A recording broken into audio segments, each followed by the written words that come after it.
Good evening. Good evening, everybody. This is Encounters, the late night spiritual UFO talk show. I'm your host, CmdrAleon, the man from Mars, the most popular, that's right, the most popular number one UFO talk show on social media. Jan, Karen, everybody out there, Bill White, all those out there. I'm also at WESU, FM, NPR Pacifica Radio, 21 years on the air every Sunday morning, 11:30 to 1, with the Commando, Busting the Matrix on FM radio and Busting the Matrix right here on TikTok. Good evening, Cindy. Good evening, everybody. Good evening, everybody out there around the world. Good to see you. Please tap. If you tap the screen, it will increase the numbers of people that are here liking the show. So on the top corner, you see 5, but every tap has a meaning. So definitely tap on here. Good to have you with us, Wolverine. Everybody coming in here, welcome to the show. This is Encounters, the late night spiritual UFO talk show. Susan Murray, good to see you always. Always a pleasure to have everybody in here. Catherine Johnson, good to see you as well. R. Scott Sides, 2 dogs, 1 bowl. New people, old people, meaning people that have been watching me since last year. Hey, Karen, Brent, you're watching. If you're new, this is the most talked about UFO talk show, UFO spiritual talk show, Voice of One on social media. Just a quick background, because I never know who's on here. I never know who's new, who's not new, but I know there are new people here. I'm a contactee since the 1960s. I'm also involved as a co-coordinator of our C5 group here in New England, the Ashtar Command Contact Group, for over 13 years. I'm also out of the closet. I came from Mars originally as a starseed to Earth. I'm from the Ashtar Command. If you've heard about the Ashtar Command, I am from the Ashtar Command. So yeah, just a quick bio about who I am, because I never assume everybody knows who I am. Tommy Taylor, good to see you. Gary Haas, good to see you. Let's say good evening, everybody. Michelle, Bessie 75, Apre 132, L1NZ1, C8BT, Renee, Debbie Simmons, I think it is. I'm not sure what that is. See, Ariel M.E, or just me. Welcome everybody to the show. Too many names to keep repeating. All the people coming in here, so just welcome everybody. Live like 9/11. Whoever you are, wherever you are watching the right show right here on social media. Yes, Miss Marilyn. So just to give you a quick bio. Hey, April. Hello, Alicia. I don't know why I'm thinking maybe April will come in here. She's on tonight. And Alicia, hello. Queenie. So, Miss Marilyn, yes, before we came to Earth, we came from Mars. Mars is a planet of about 10 to 15 million human inhabitants that are very spiritual. And so the Mars population is about 10 to 15 million. Jennifer, thank you. Welcome. Thank you for the roses. Bessie 75. Kurt C. Coven, welcome to the show. So yeah, I'm from Mars, originally. Marinette, good to see you. Peace, love, and light. Mish, hey Mish, Adenoy, I like that. Adenoy 7, Raider 895, Shell Bell, good to see you. And the way the show works here, it's very spontaneous. It really is a show that's out of this world. So be prepared if you're coming into this show. This show is different than every other traditional UFO show on YouTube or social media or what have you. This is not your traditional, suit and tie UFO show where I'm wearing a suit and tie and I'm interviewing some former general in the Pentagon. No, not here. It doesn't happen. It doesn't need to happen. You'll never see the commander sitting here with a general telling me, I'm going to tell you the truth, Commander, about the cover-up for 70 years. We're sorry. I'm 85 years old, but we're going to tell you everything before I pass on. I have a top security ability here, so we want everybody to know about it. Not going to happen. Do you think for 1 minute that I'm fired up here. Do you believe that the commander needs to talk to somebody in the Ministry of Defense to get the truth? Do you think I have to talk to somebody in the Pentagon to get the truth about what's going on with the cover-up? Do I need to talk to any prime minister or president of any country to get the truth? The answer is no. The answer is no. And those who have been watching me know that's the truth. I don't need to go through the Freedom of Information Act to get the Pentagon to tell me the truth, the CIA, NSA, or anybody. They couldn't tell me the truth anyway if they even tried to, because they couldn't try to because they wouldn't do it. Hey, Hetty, thank you for the gift. I am fired up. We're going to be on a roll tonight, on a cosmic roll, so to speak. So watch out. Ah, yes, indeed. Hey, Vicky, good to see you. Good evening. Welcome to the show. Jennifer says, maybe explain about how you originally from Mars. Ah, yes. So I will definitely do that, Jennifer. Thank you. Thank you, Darlene. I appreciate that. So just a background about Mars, because I just gave a brief little thing about it. So before I came to Earth, I lived on Mars. And Mars is a planet that, unlike what they tell you from NASA and traditional scientists on Earth, is a planet that is not a dead planet, that didn't once have life on it, that actually does have people living on it, and 10 to 15 million people. Mars also has a transportation system within Mars, a tubular transport system. And the Martian population do have their own spaceships, contrary to anything you have not heard from traditional sources. They do have ships that can travel throughout the universe. I never mentioned that before, I don't think. But they do. The Martian population is very spiritual. Unlike on Earth, they don't look at the word spiritual like we do on Earth, where we have all these broken up religions. They don't have religions on Mars. They honor the Creator, the source of creation, and they actually live in a very high spiritual level of light. On Mars, most of the waterways are within Mars, as opposed to above the surface. There is a polar cap on Mars, similar to like you would have on Earth. And there's also many diverse places of living within Mars. There's some structures on parts of Mars that are now built where people live on the surface as well. Thank you, Brandy. So that's just a little bit. Please also remember to tap the screen. I know only a few people are tapping it to try to get us up to 100,000. So please, everybody, when you see the top corner, it says 5.9, start tapping. So even if you're not a guest on the show, I like to have everybody interactive on here. The beautiful part is I see everybody as part of the show, whether you're being a guest or not. You are participants of a show that's out of this world, Encounters. So everybody start tapping that screen until your fingers get tired. And if they get tired, take a break. But that's how we're going to get our numbers over 7.3 as the show goes on. We'll be on here tonight till 1 a.m. This will be a 2-hour show. So we're going to keep it to 2 hours.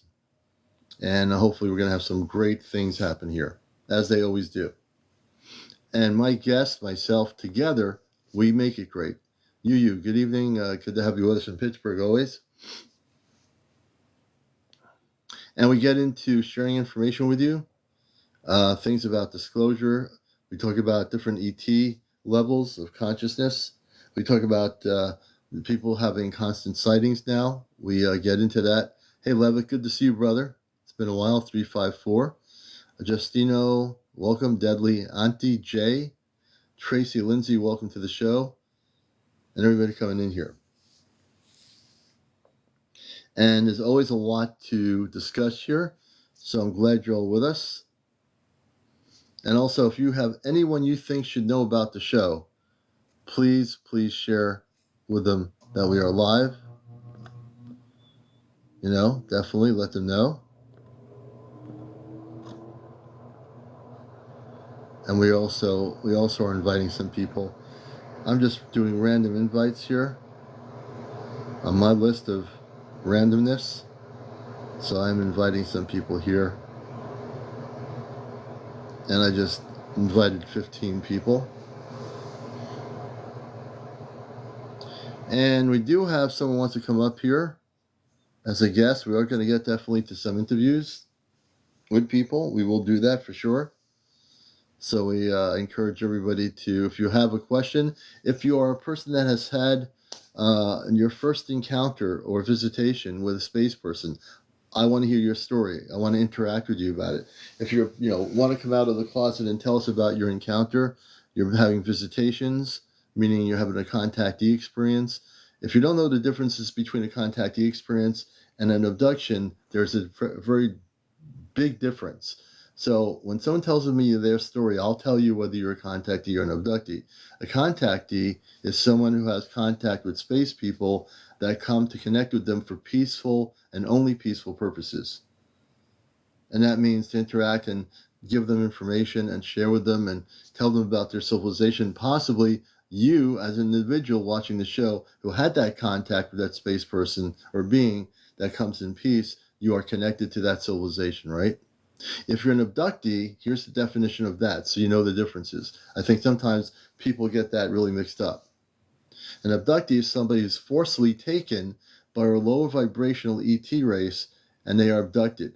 That's some of the history of abductions since the 50s, 60s, and 70s, all the way through the early 2000s. So an abductee is not a contactee. A contactee is not an abductee.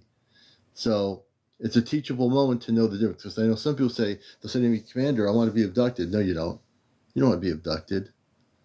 But if you learn to connect on a level of spiritual enlightenment to get yourself to a high vibrational frequency, what you want to do is learn to find out to connect as a contactee with spiritual beings of light from a different planetary system. So that is a contactee. Again, an abductee is someone who's forcibly taken out of their apartment, home, condo, whatever, on a camping trip in a tent, whatever it might be. It makes no difference where you are. An abductee is someone who's forcibly taken by advanced beings that are lower vibration. They have the ability to have ships, but they do not come for the purposes of serving a higher good. They're self-motivated by selfishness and their own personal gain. Okay? So I just want people to know that. Sometimes I don't assume everybody knows the difference between a contactee and abductee. There's a very big difference. And now you know what it is. So say, Commander, oh, I'm a contactee then. I want to talk to you about my beautiful experience. Then you know what it is. Oh, you say, Commander, oh man, I had a terrible abduction like 2 years ago or last week. That's the difference between the positive and the negative encounter. So there's a real difference. Hey, Brim, good to see you. People need to understand the very differences between these things in the subject, because it gets a little bit muddled. It really does, because a lot of times with this subject, if you're new to it, you're saying, what is an abductee versus a contactee? Is there a difference? Yeah, there is.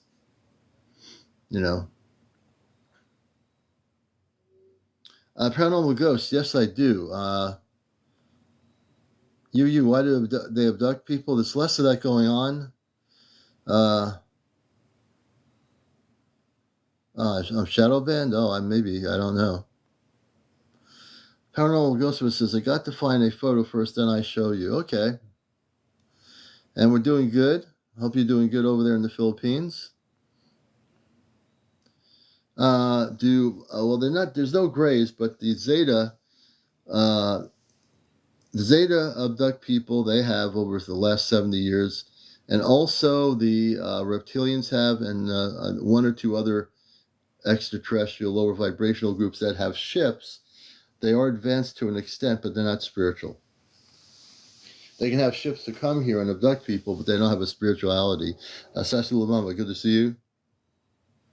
They don't care, They don't care. So there are other races that are from a lower vibrational pattern that, it's so, even though if there's third dimensional beings that are advanced, they can travel within this particular framework, but they're not able to go into a higher frequency because they are limited to where they put themselves. They have their spaceships to get to point A to point B, but they can't go to the 5th or 6th or 7th or 8th or 9th or 10th or 11th dimension because they are self-perpetuated in this cycle of doing what they've been doing. And, Zeta are short, some Zeta are tall. There are different levels of Zeta, Mary, but some of them are tall, some of them are short. And their whole system is basically falling apart, or has been for many, many years, more than many, many years.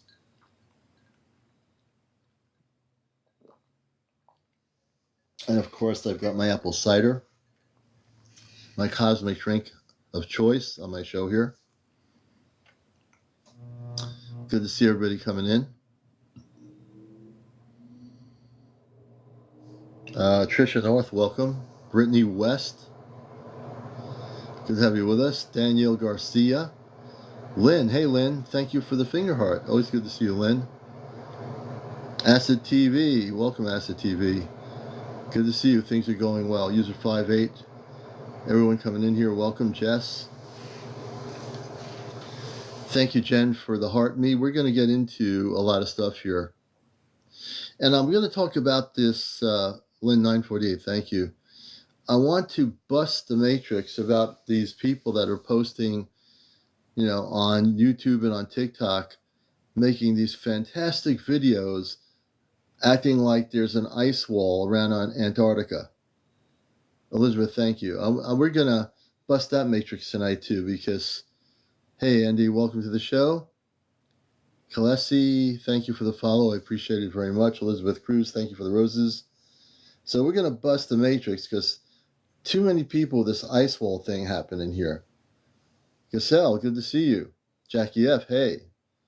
There's too many people out there that are gullible enough to believe that there's this imaginary ice wall that exists, right? And the commander's about busting every matrix. Jackie F, thank you. So we're going to bust the ice wall tonight. As a matter of fact, I'm going to bust it right now. Let me just take my hand and just bust that whole thing. Yes, the TV is a sphere. It is circular. Ashley Bashley, I'm excited to share the footage from the 4th of July. We're going to have to see if you can definitely do that. You might have to do it in photos, like still photos of each picture, but we'll definitely do that, Ashley. That'd be cool. Okay, Paranormal, as soon as I'm ready to, when I start bringing people up, I'll definitely have you up to show us your photo. And we're just going to be very random tonight in terms of the way I do things. So when I get there, I'll get there for sure. So, hey, Star Girl, good to see you. So let's talk about the so-called ice wall. The one thing people like to do when they have the money to take a boat trip to the outskirts of Antarctica, they always like to show this big, solid thing of ice. And then they say, oh, here's the wall right here. See this wall? This is an ice wall. And if you try to go past the ice wall, there'll be something totally different that will be seen. So let's bust the matrix about the ice wall, okay? And we'll get into a lot of stuff here. There's no ice wall. Just like there's no invisible shield blocking people from going and coming to Earth. That's another thing that's been perpetuated on social media. These people say there's a figment around the planet, so ships cannot come into the Earth and ships cannot go out of the Earth. That's not true at all either. Now, there are people that totally believe this stuff. They believe there's an ice wall, there's this invisible shield around the Earth where nothing can go in and nothing can go out. Somebody created all these things a long time ago, and there are many, many people out there that are willing to believe it, right? A lot of people. I'm on a roll here, so I do see all of you, but I got to finish being on a roll first. So I'm amped up here, brothers and sisters. I've been watching too much video to come to a conclusion. Oh yeah, Mish. Yep. I've watched too many videos on YouTube and on here with people promoting ice walls. Great topic, but it's not true. Just like the Earth is not flat, just like there's not a firmament around the planet that's invisible, where if you hit it, you're going to crack up or something.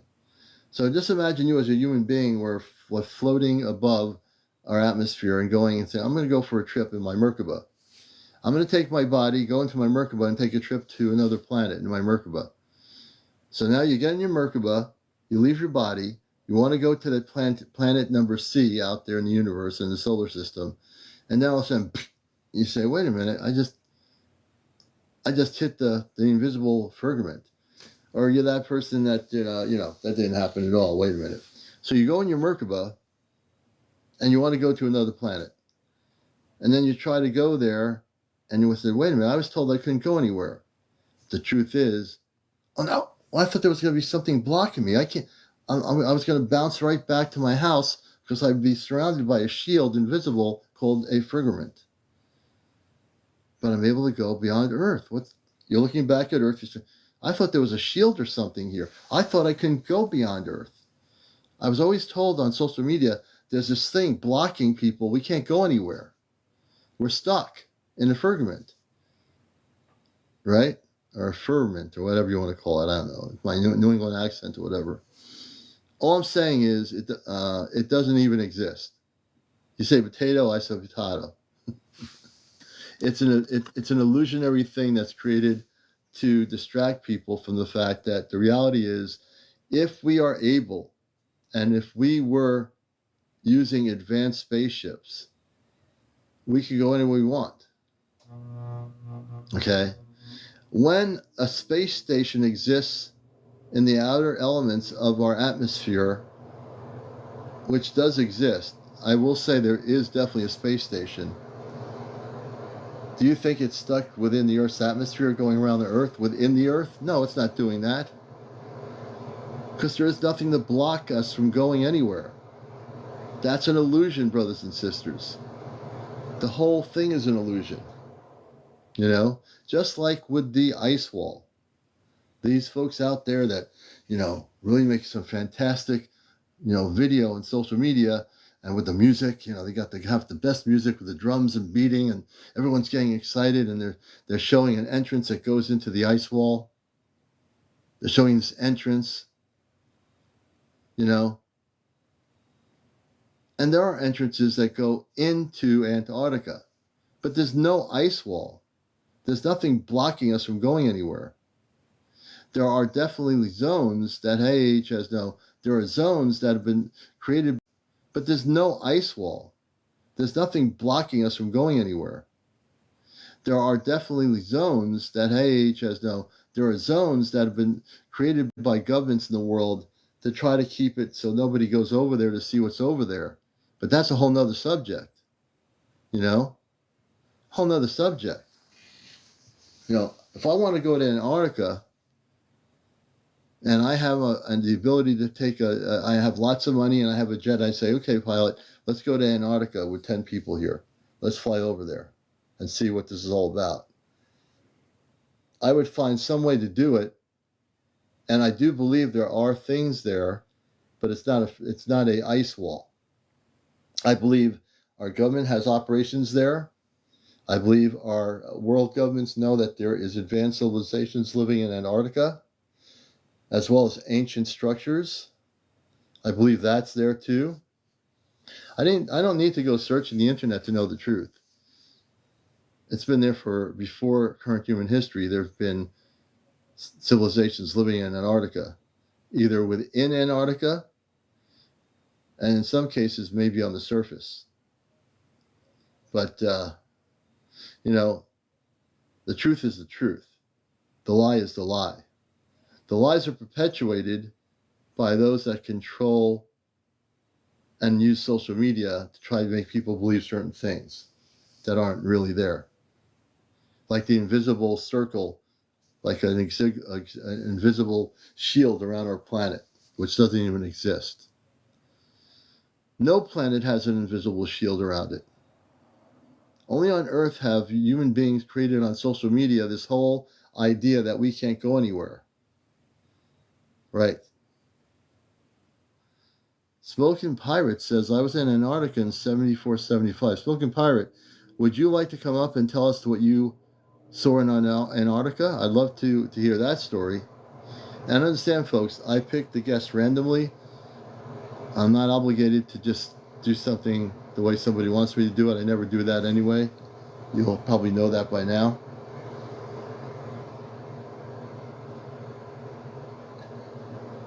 Yeah, I'd love to hear that. SmokinPirate. You got my attention here on Encounters. You were in Antarctica in 74, 75. Would you like to come up? Let's see here. I also pray that my screen stays strong. It didn't happen. I'm gonna have to use my ability to move Hello. the camera. Hey, welcome, SmokinPirate. Yeah. Glad to Yeah. have you. Whereabouts are you, by the way? I'm in Florida right now. Oh, great. Well, we're glad to have you. Everyone wants to hear about Antarctica, and I've been pushing the narrative now because there's so much stuff out there about this ice wall and Right. everything. So tell us about 74, 75 back then, since you were there. What was it like? Oh, it's just. I mean, there's not a lot there. It's basically black and white. There's ice and there's lava rock. It's and in the water. Once the icebreakers come down and break open the channel, but other than that, it's just a white continent with some black rock exposed different places. I was at McMurdo Station, which is a Navy station. Okay. Uh, and I was a meteorologist. I sent up the weather Oh, balloons, and so when I arrived, it was in May. The sun was going around the horizon, like it'd go around you, 24 hours, and every day it got a little higher until it was overhead. Then it started going back down. So we had 6 months of daylight, and you knew you were spinning because it was going around on the horizon. right. Uh, and yeah, the flat earthers, they want videos. I'm like 74 and 75. We barely had cameras, really. I mean, Right. You didn't have the technology. yeah, right. I mean, it just wasn't. I don't know. There wasn't a question then. In 74 and 75, people weren't talking about flat Earth. Right. Most Americans knew it was a globe, but Right. also we watched the space launches. We watched, people go to the moon, um, and it's going to happen again. They're all like, "Well, why didn't we go back?" Well, we're going to go back. But anyways, and yeah, I was next to the volcano too, Mount Erebus, and people are Hmm. saying things about that. It's just a volcano was next to the base. We climbed the side sometimes because not a lot of it is exposed. You Hmm. couldn't get to the very top; it's too rugged. But Hmm. yeah, I don't know. It was just a cool place to be. 24 Hmm. hours of sunlight. Um, yeah, went out every day and You, launched the weather balloons and took the yeah. readings. And Wow, interesting. So, did you think there's any validation? I mean, this part I do think is true. Forgetting anything I see on social media, which is usually amplification and fabricated, and you don't know who's telling what. So I always go right. within for my information. But Antarctica is a big place, right? Yes, So within Antarctica, not necessarily on the surface of Antarctica, is it possible that there are entrances that you might not have been privy to that go into more advanced areas that you guys were unaware of when you were there? yeah, Like, I think there's a good chance of that mm-hmm, because also they're drilling um, through the ice, taking cores which are like 4-inch round pieces of ice that they bring up and look at. And yeah, it's interesting because when they get to the bottom, they find green plants. They find it wasn't a place that slowly got cold and everything died. I mm-hmm, mean, this happened instantly. Whatever yeah. happened there, the animals they find have undigested food in their stomachs and Oh in their wow. mouths, even. You know, Hmm. so it was That's something. interesting. It was something that happened very quickly, Yeah. and And it's interesting you say that because you were there, and the scientists there who are working on that level of history of our yeah, planet. So if that and they obviously it seems like there was an Earth change that occurred at some point that caused all that. Correct? Would you oh yeah, say? I'm sure there is. Mm-hmm. I'm also after I left there and got out of the Navy, I became a geologist for oil and gas companies Mm-hmm. and an engineer. So I've done a Mm-hmm. lot of drilling, and yeah, I mean, and all the basins that we drill into, Mm-hmm. the basins are created from being poles at one time. I Mm-hmm. mean, that's the only thing that compresses the earth enough to make that bowl shaped thing happen. Yeah. It's Interesting. from the poles, and they're Mm-hmm. all over the earth. It seems like that Antarctica, in my own research, staying away from all the misinformation about the ice wall. Um, when you went over Antarctica, now, and there's no ice wall, so I've been breaking that No, there's just matrix big recently. glaciers.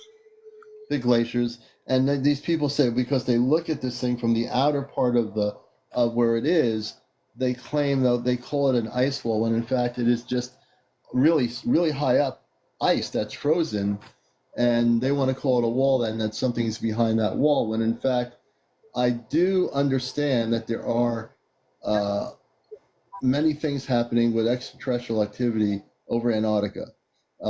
It's there's some mysteries there, as I said, that are there. I mean, there's I think entrances that go within the inner Earth or I, into the depths of something else there that people can't get to for some I reason. believe that. Yeah, yeah. So I think what you're Um, saying is very true. And I think the other thing is true, but there's no ice wall. That's the only thing I want people to realize. no, There's no like some wall blocking people, from getting over there and no, videotaping. that wall's created from the ice breaking loose off the continent and becoming an iceberg, basically. Yeah. They have planes that go out and land on the icebergs, and they put signs on them. They're called signs. They put buoys on them that, give off a signal so that ships and different things can track them. I mean, they land Yeah. planes on these things. Yeah. Oh yeah, well they could because it's so cold. Yeah, I Yeah, can see that being yeah, possible, they're yeah. huge. I Hmm. mean, big pieces break off. Yeah. Wow, So it's it's an fascinating to interesting talk. place, though, because like right offshore, quickly you go to some big depths. The Coast Guard is the only ships that come down there, not the Navy. Coast Oh, the Guard Coast breaks. Guard. Yeah, the Coast Guard comes down with their icebreakers and brings in our supplies, and Hmm. right behind them is all the whales following them, because that's the only place they can Interesting. get the air from. So they break No, open this path. The mhm. whales follow them, and there's killer whales jumping 50 feet offshore. Wow, pretty It's amazing, awesome. right? And then we get What? seals and Yeah. penguins, some Hmm. birds, but no Hmm. life lives there year round. It's just Yeah. they use it Well, temporarily. it's very cold. Now I've seen video, and this is where it gets to because with all the AI and CGI possibilities, I've seen recent video on here on TikTok, and I've been going back trying to analyze it. And supposedly these guys look like there's the iceberg, the long iceberg around Antarctica, and there's like an entrance they go in with their boat or whatever, and it shows like as they go in, they come in through another part of it, and there's this like, and I think it is AI related. It shows like it's like a whole nother world within, so it's as if they're going within the iceberg and this opening, and it takes them inner into the earth a little bit more on the water as they're going through it. Everything changes, like the atmosphere. It's not cold. It looks like it's more like more lush. Um, It's and cold every so, place. They have these yeah, things they call dry valleys, and they've been studying those for a while. It's just there are valleys there that have not collected the ice and snow, because really, Antarctica is also the largest desert in the world. I really, mean, yeah, that snow and ice has been building up for thousands of years. Um, and yeah, they get very little precipitation every year. It mm-hmm, just doesn't mm-hmm. go away. It stays right up there and blows around. Yeah, interesting. So So Antarctica, in my perception of, I work off planet with my space family, and the perception of realities that I get, which I don't watch much internet stuff, and yeah, the few videos I do watch, I try to break down and analyze whether it's CGI or whether someone's really smart and has really created something that is real. But I think there's two things, like I said, as you even agreed. Antarctica has traditionally been a really cold place. Scientists from all over the world do some fantastic research there, and it's been going on since current human history, since we've been all alive, right? yeah. But Antarctica itself is a mystery because we only know what we know from the surface part of Antarctica. But if we were to be able to find the entrances into going into the inner part of Antarctica or the inner Earth part of entrances, I think that if we were able to do that, which I think we can, I also think that our governments know about those entrances. I don't think people like you as a scientist would be privy to that information because you were not at that level. You were there doing some really fantastic stuff. But if you were a top security clearance cosmic security clearance person, you would have the knowledge to say, okay, now we're going to go, and we just found these advanced civilizations in Antarctica, and in the entrance here there was a big city we found. We can't tell the public about it, and they're advanced. Do you think? Do you think? And again, just your opinion. Do you think that's possible? Yeah, and I think some of that stuff might have been discovered after I was there. Mm-hmm. Um, Yeah. because when I was there, I was pretty aware of all the flights that came in and out of the continent. Mm-hmm. I was one of the people that was giving the planes, vector winds and ways to get there because you can't use a compass down there. Everything's north. Yeah. And so, yeah, I mean, if you go past that glacier, you're going to come to land again. If you keep going, it's just going to be the other side of the world, Yeah. It's going to be a different continent, but you're at the South Pole.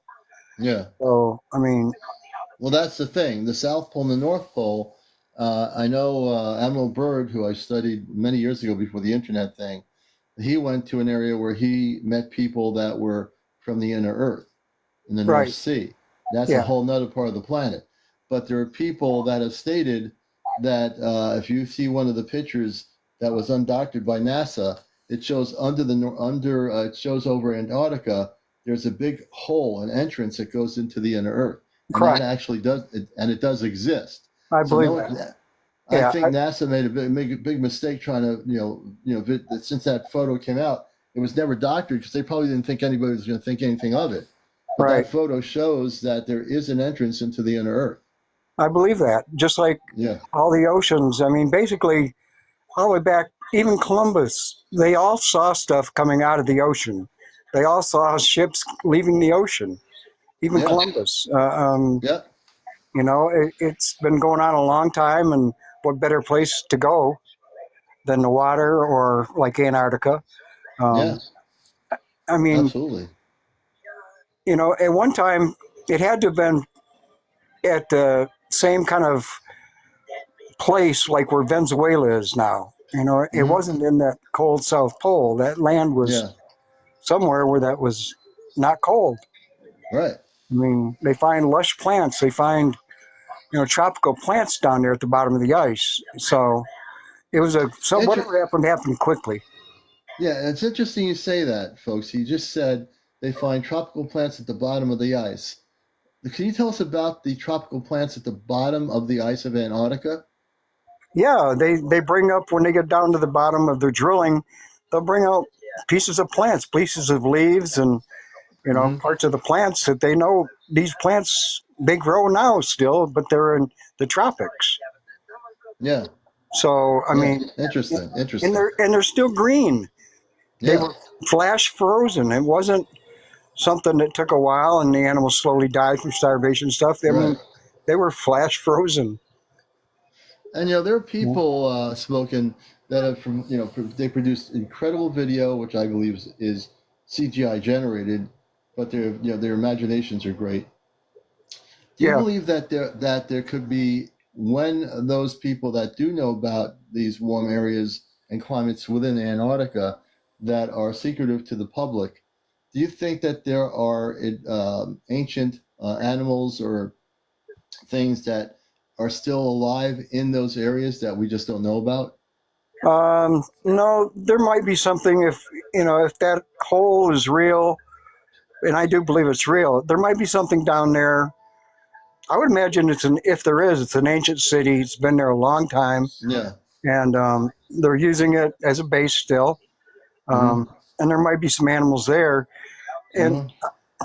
I'm not sure how much I believe of the inner Earth environments where that.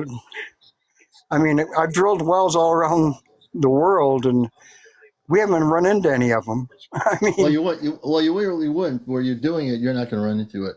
The inner right? Earth, The deepest well is only 50,000 feet, so yeah. you Well, the know. I inner mean, Earth entrances are North and South Pole. That's where the main entrances are, where actually the ships go in and out of the inner Earth that way. Matter of fact, in World War II, according to history, uh, different governments knew that there were entrances to go into the inner Earth. And actually, it's supposedly stated that some of the bigger governments actually went into the inner Earth and found that there were people living there. There were advanced civilizations there. There was all kinds of life there. vegetation. So yeah, you wouldn't when you're drilling, you wouldn't find any information like that. You'd have Right, to be at the exact points around the planet where there are entrances. There are entrances into the Earth in different parts of our oceans, where there are vortexes or what you call vortexes. There, Bermuda Triangle, that would not be so necessarily an entrance to the Earth, but right, that's also a doorway for the cosmic, where the spaceships come in from other dimensions into the planet through those what they call galactic portals. right, right. And yeah, yeah, and the only reason we haven't found them is we haven't drilled that deep. I mean, Right. like I said, the Earth is thick, so Right. Well, you you wouldn't have know. to drill. It's not so much drilling. You'd have to know where the entrances are. You wouldn't have to Well, drill. right, but if they were large areas, Right. we would run into them with the we would drill into them if they were shallow enough. But they're Yeah. not. They're deeper than that. Yeah, Um, they are deeper. and you would need, like at Antarctica, you would need a layer of rock above where that is to hold back the ice to have a different environment below Mm. that layer. Mm-hmm. You Yeah. know, to have that different environment, you would need a cap rock Yeah. that would hold back the ice. Because yeah, I've But also I. been in ice caves that they Yeah. have crevices that go down thousands and thousands of feet, and Yeah. you know who knows where they connect at the bottom. Right. But You that never would be know. the hard. That'd be the hardest way to get into the Earth would be drilling. Yeah. What I'm saying is, there's another way that already exists that Oh we've yeah, already I been believe there. that. I believe there are Yeah. Yeah. entrances and Yep. Yeah. That's what I'm saying. yeah, in different ways Okay. in. Yeah. You know, Right. yeah, even in deep trenches in the ocean. I mean, Yeah. it might Absolutely. be Yeah. deep, but if you went, in somewhere and then came up a little bit, you'd hit air. I mean, because it's blocking Yeah. the water. Yeah, I believe all that's possible. I think that the advanced civilizations in our oceans that live in the very depths of our oceans Yeah, are very much keeping themselves protected from our Earth-based surface population because they understand what our surface population has done to the surface, and they yeah. don't want anyone coming down there saying, "Oh, I came from the surface. Is this where you live? Can I come here and mess you up a little bit?" Well, right. And I'm using that terminology because we have done a good job, not necessarily the people watching my show, but the people that run these world governments have done a good job of messing up the surface of the planet for lots of years. Well, and even now, And there's supposedly stuff going on where they're killing animals in the oceans that we haven't so-called discovered or whatever yet. Large animals, and they're killing off different mammals and sea life that, and you want to know how they're killing them? Would you like to know how they're killing them off? well, supposedly they're using lasers and different things like that. How did you know about that? Very interesting. You just said, I'm not, anyway, I'm even. How did you know about the lasers? Well, it's another theory people have been talking about lately. Um, and lasers have taken such a large leap um, in what they can do and they're capable Hmm. of now. Yeah. Um, yeah, it's just Yeah. amazing what you know. Yeah, when when you said lasers, I'm going to fill you in on something. Some of my audience already knows this. I have a sister, like she's not my biological sister, but a sister up in Vermont who's been on the spaceships for over 50 plus times with a group that I work with the Ashtar Command, which are positive beings of light, who are men and Correct. women from other planets. So when you mentioned lasers, I didn't want to say anything. I wanted to hear what your answer was. But those lasers, you're right. Those lasers were created and given to our government to destroy things in the ocean Right. and also destroy life forms. So when you said that, I said, how does he know this?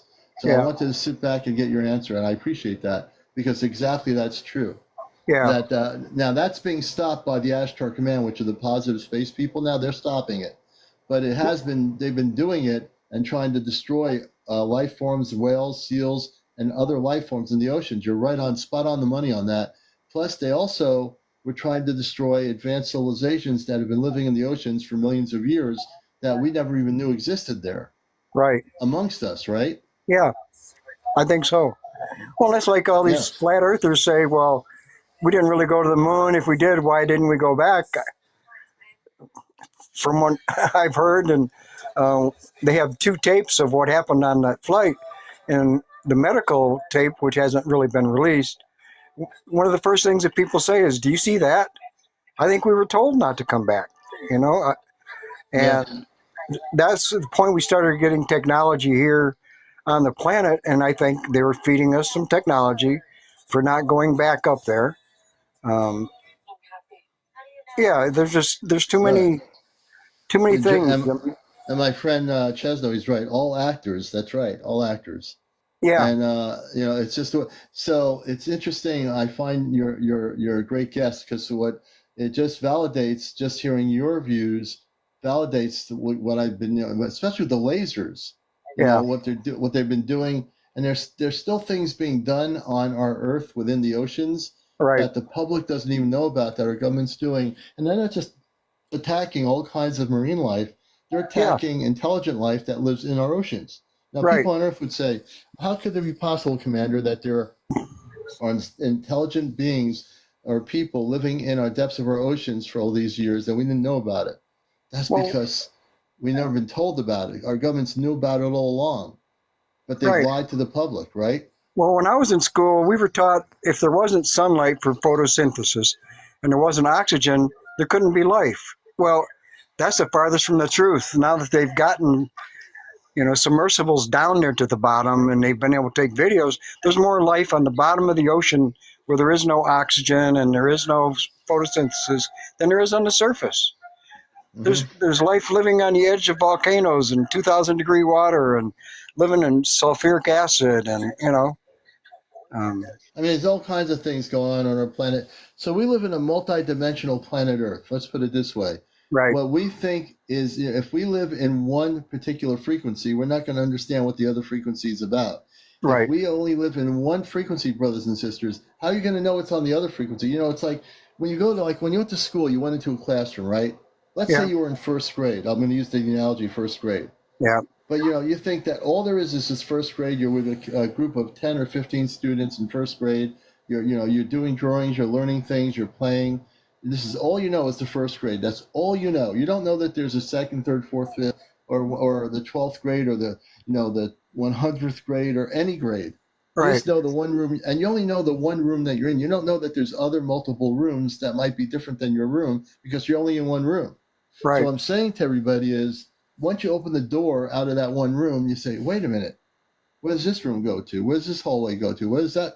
You start realizing that maybe you've been limited to one room, but there are many rooms in space that you can go to, but you've never been told that they exist. You correct. see what I'm saying? All those Yeah. rooms exist. We just haven't been there yet.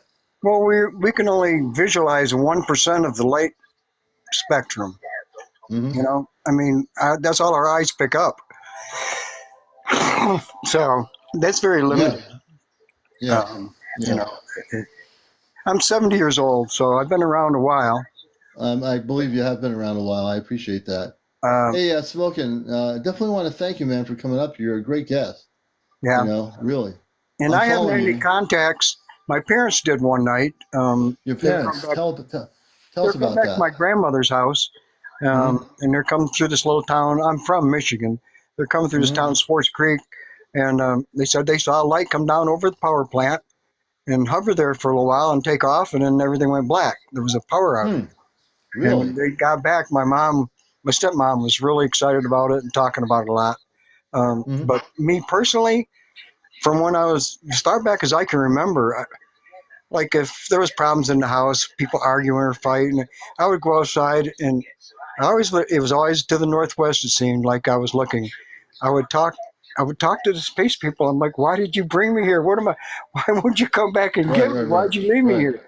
Why'd you And leave me here, right? yeah, I mean, I understand now is because I was a star seed, um, and I've done a lot of things. And Mm-hmm. but no, I've always known they were there, and I've always known. Mm-hmm. I just always known it was something I never questioned. I just, you know, So it's interesting you say this. We never got into it, but you are aware that you are a star seed from somewhere else, correct? yes. Oh, good. Interesting. When did you come to that realization? When you had that sighting? When they had the No, sighting? no. That was my parents that had the sighting. Yeah, but when did you come to the realization about the I've, star seed thing? I've always, well, didn't know what to call it, but I've always known I was connected to someone else out in space. I've always known that's Hmm. where I came from, Mm-hmm. and I just always knew that. I look. I don't know, for some reason I always seem to find myself looking northwest when I talk to the talk to the sky.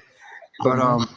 yeah, I remember from a really small child going out and crying and begging to come back and get me. I don't belong here, and Yeah. you know.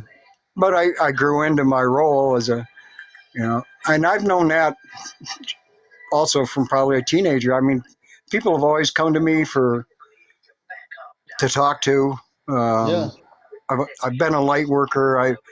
Yeah, I mean, Hmm. people just Interesting. gravitated to me easily, and I Yeah. was easy to talk to, easy to get along with, and Yeah. You are so easy to talk to. I mean, You know, and there's no question about it. I've always felt, I don't know, people just gravitated towards me, Yeah. and You know. I didn't Uh, question it. Yeah, I just known that there was more to life than what we were being taught on Earth. I mean, there's a yeah. lot more.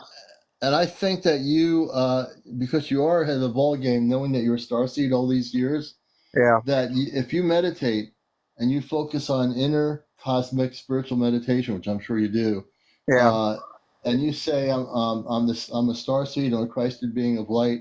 I want to connect with my star family.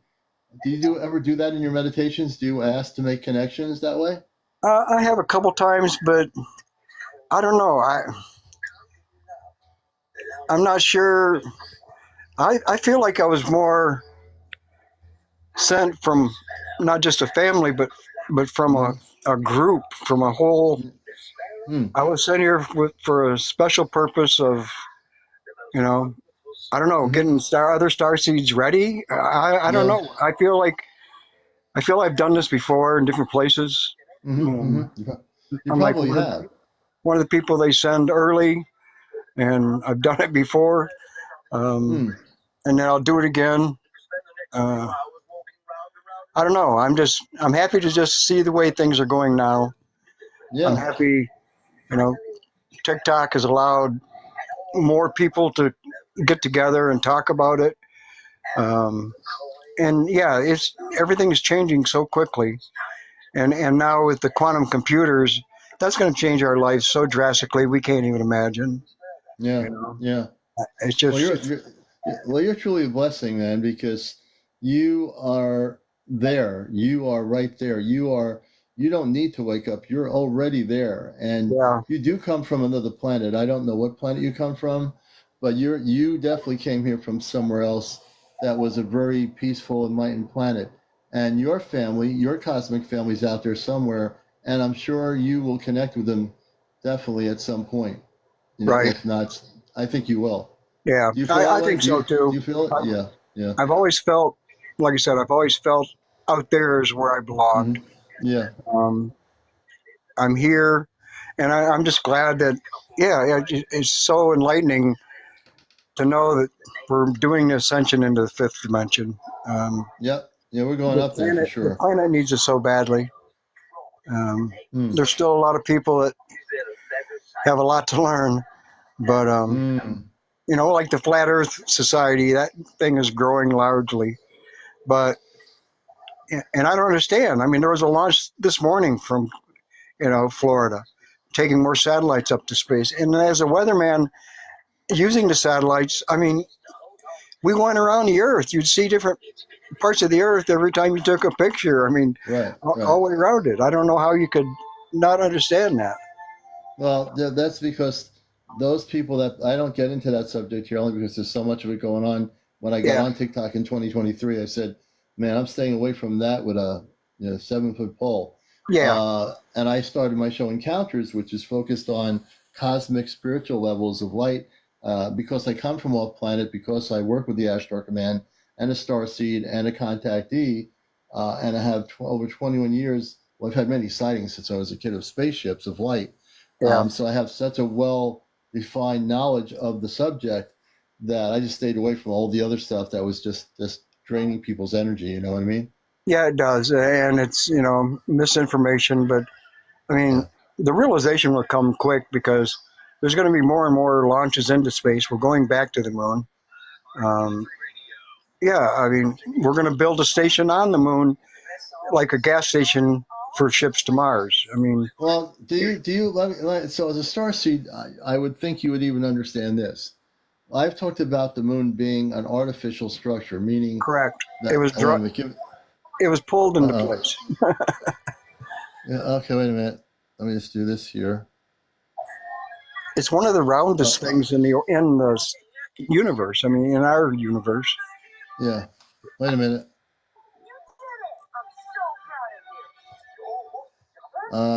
Okay, I had to do some verification thing with TikTok. It's a pain in the neck, but it happens. But right. So on the moon, as I was saying before that happened, the moon I have talked about being put here as an artificial structure. That is it's already an intergalactic base. I've talked about the fact that there's been astronomers who videotaped the moon where flying sources or groups of craft have come out from the surface of the moon. Where'd they come out of? They came from the inner openings of the moon. It opened up, and these craft came out of the moon because it's an intergalactic base station, and that our moon is definitely an artificial structure. I believe that. They also, when they did the sonar ping against the moon, it rang for hours. You know, just it's a very shallow surface. That's why we didn't go back to mine it, because there's not a lot there, you know. It's a. Well, what are you going to do? You're going to mine a solid object that's a spaceship. Yeah, you're not going to get very deep. And you're probably going to have a bunch of space people come out there and say, "What are you doing, NASA?"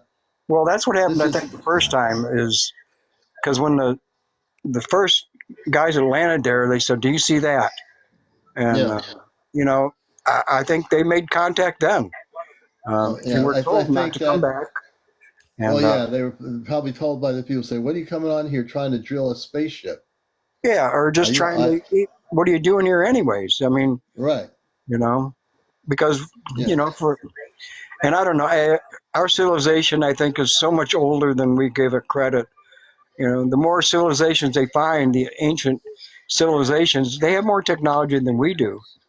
Yeah. You know? Well, we know that our planet is billions and billions, as Carl Sagan would say. I can only do the impression. We are billions and billions and billions of years old. Yeah. You know, and they found, Carl Sagan. Like, lately they've been finding, like, they found a hammer not long ago in 150 million year old rock. I mean, you know, how did it get there? It didn't dig itself down there. I mean, that's where it was found, 150 million year old rock. There's been civilizations here for a long time. Jim says, I've heard when they landed on the moon, they heard a metal sound when they landed. I believe that. Yeah, I would think they might have. And it probably freaked them out and said, wait a minute, we were told this was a moon.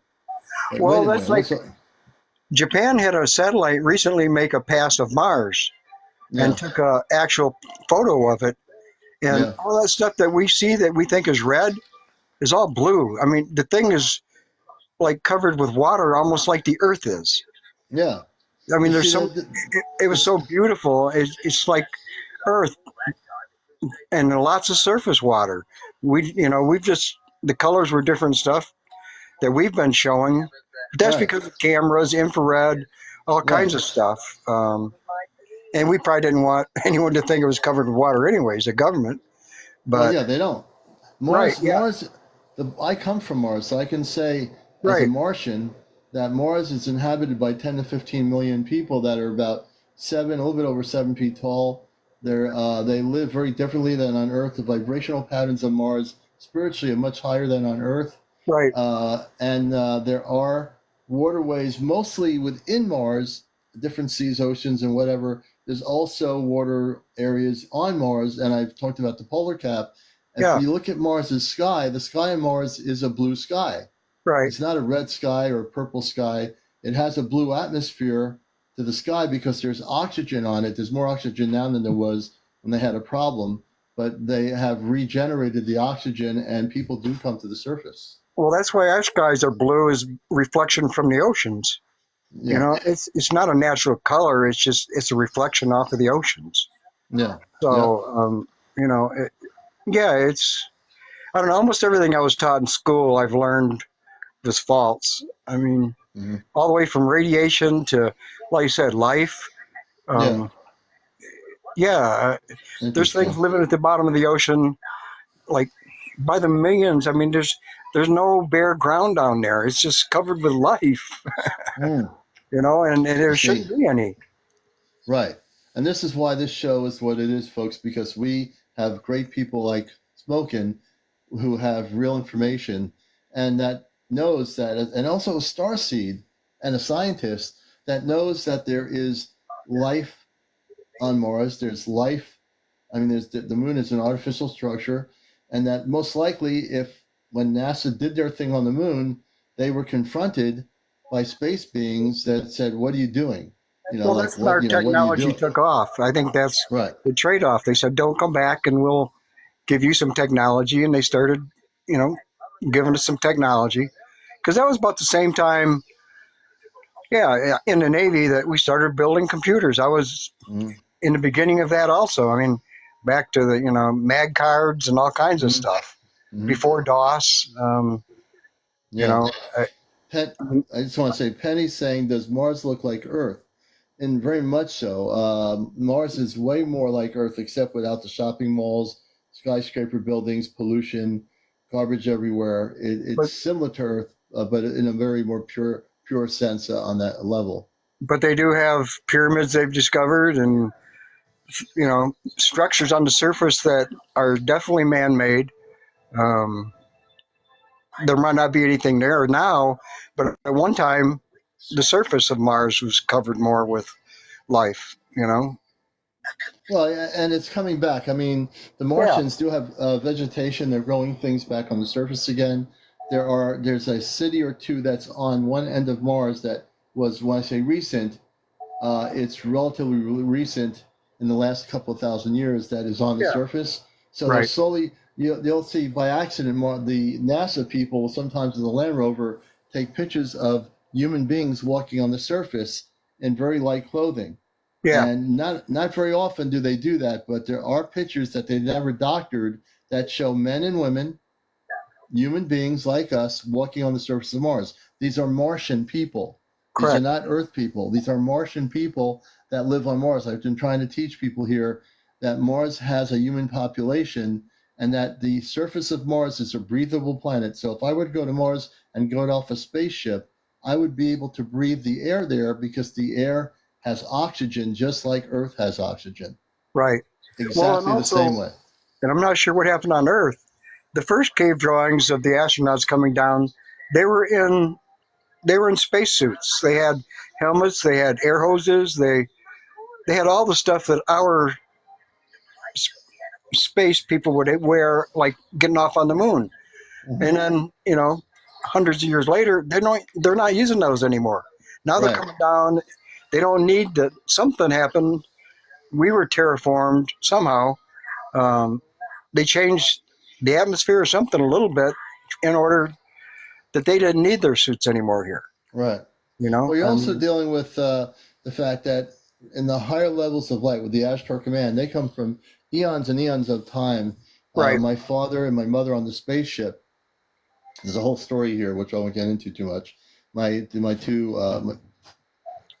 sisters and brother on the spaceship. They are about 7, 8 feet tall, and they come from a very peaceful planet where everyone lives in harmony with the universe and with the Creator. On Earth, Right. they know how people live here, and they see and all the stuff that goes on here. So there are planets where the people like the Ashtar people, they're not Ashtar people, but they're people from different planets that are spiritual. Eons ago, went through similar situations similar to Earth, but they've so far advanced in spiritual understanding that is all part of their ancient history. It's not like something Well, they're going through now. right. And if we get through our ascension, I think that's going to happen here. Yeah. Um, I think what's going to be going on even in 20, 30 years is going to be so different and foreign Oh from yeah. what we live now that Yeah. Absolutely. it's not recognizable. Yeah. In a couple generations, they won't remember this. Like Yeah. the flat earthers now, they don't remember watching the spaceship go to the moon. They don't remember seeing the round Earth out. They say, "Oh, Yeah. that's all computer generated." Well, no, it wasn't when it was done. Right. We didn't You have it. know, they So didn't have that. You know. right, we didn't have it. So Mm. yeah, like the space station, even the space station can take photos right now, and they won't believe them. They're going to say computer generated. Well, it's because it's on the Well, computer.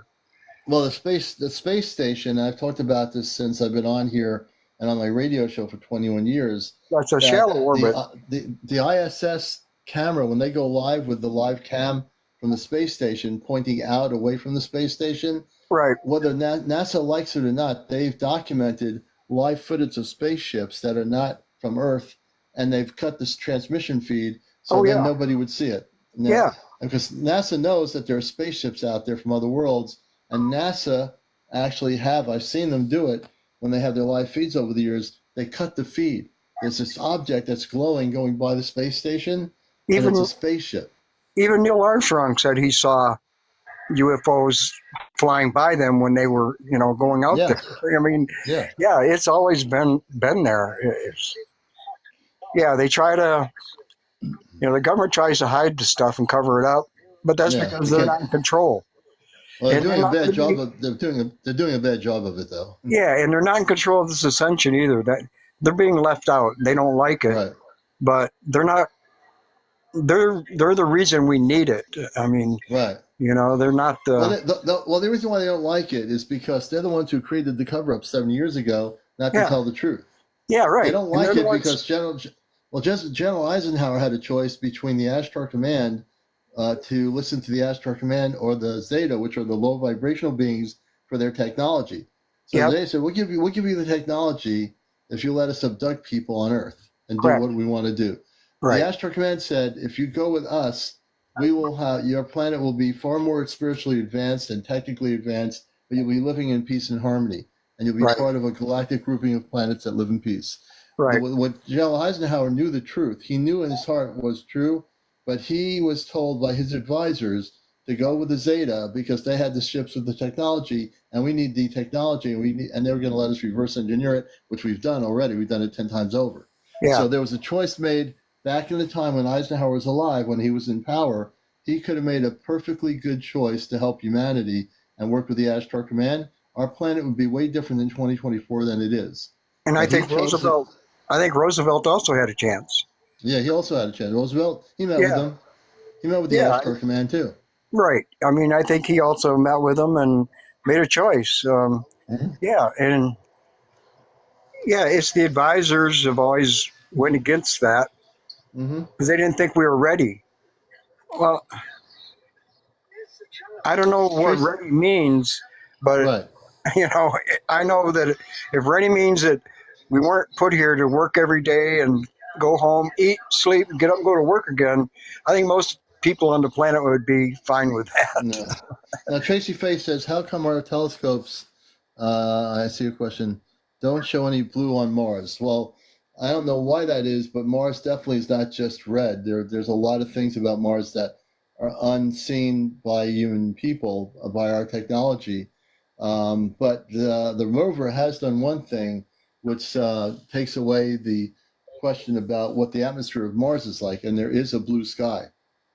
Yeah, and I And think it's you very can Google the Japanese satellite photo that, like I said, this was just recently, and it shows that the surface has a lot of water, just like we do on Earth. Yeah, yeah. No, I mean, That's it's another perpetuated lie by our government that there's Right. no water on Mars, which is not true. There's water in Mars and water that is on areas of Mars on the surface as well. right. And some of the moons that are out there are also habitable. I mean, we could go there, get off the ship, and breathe the air.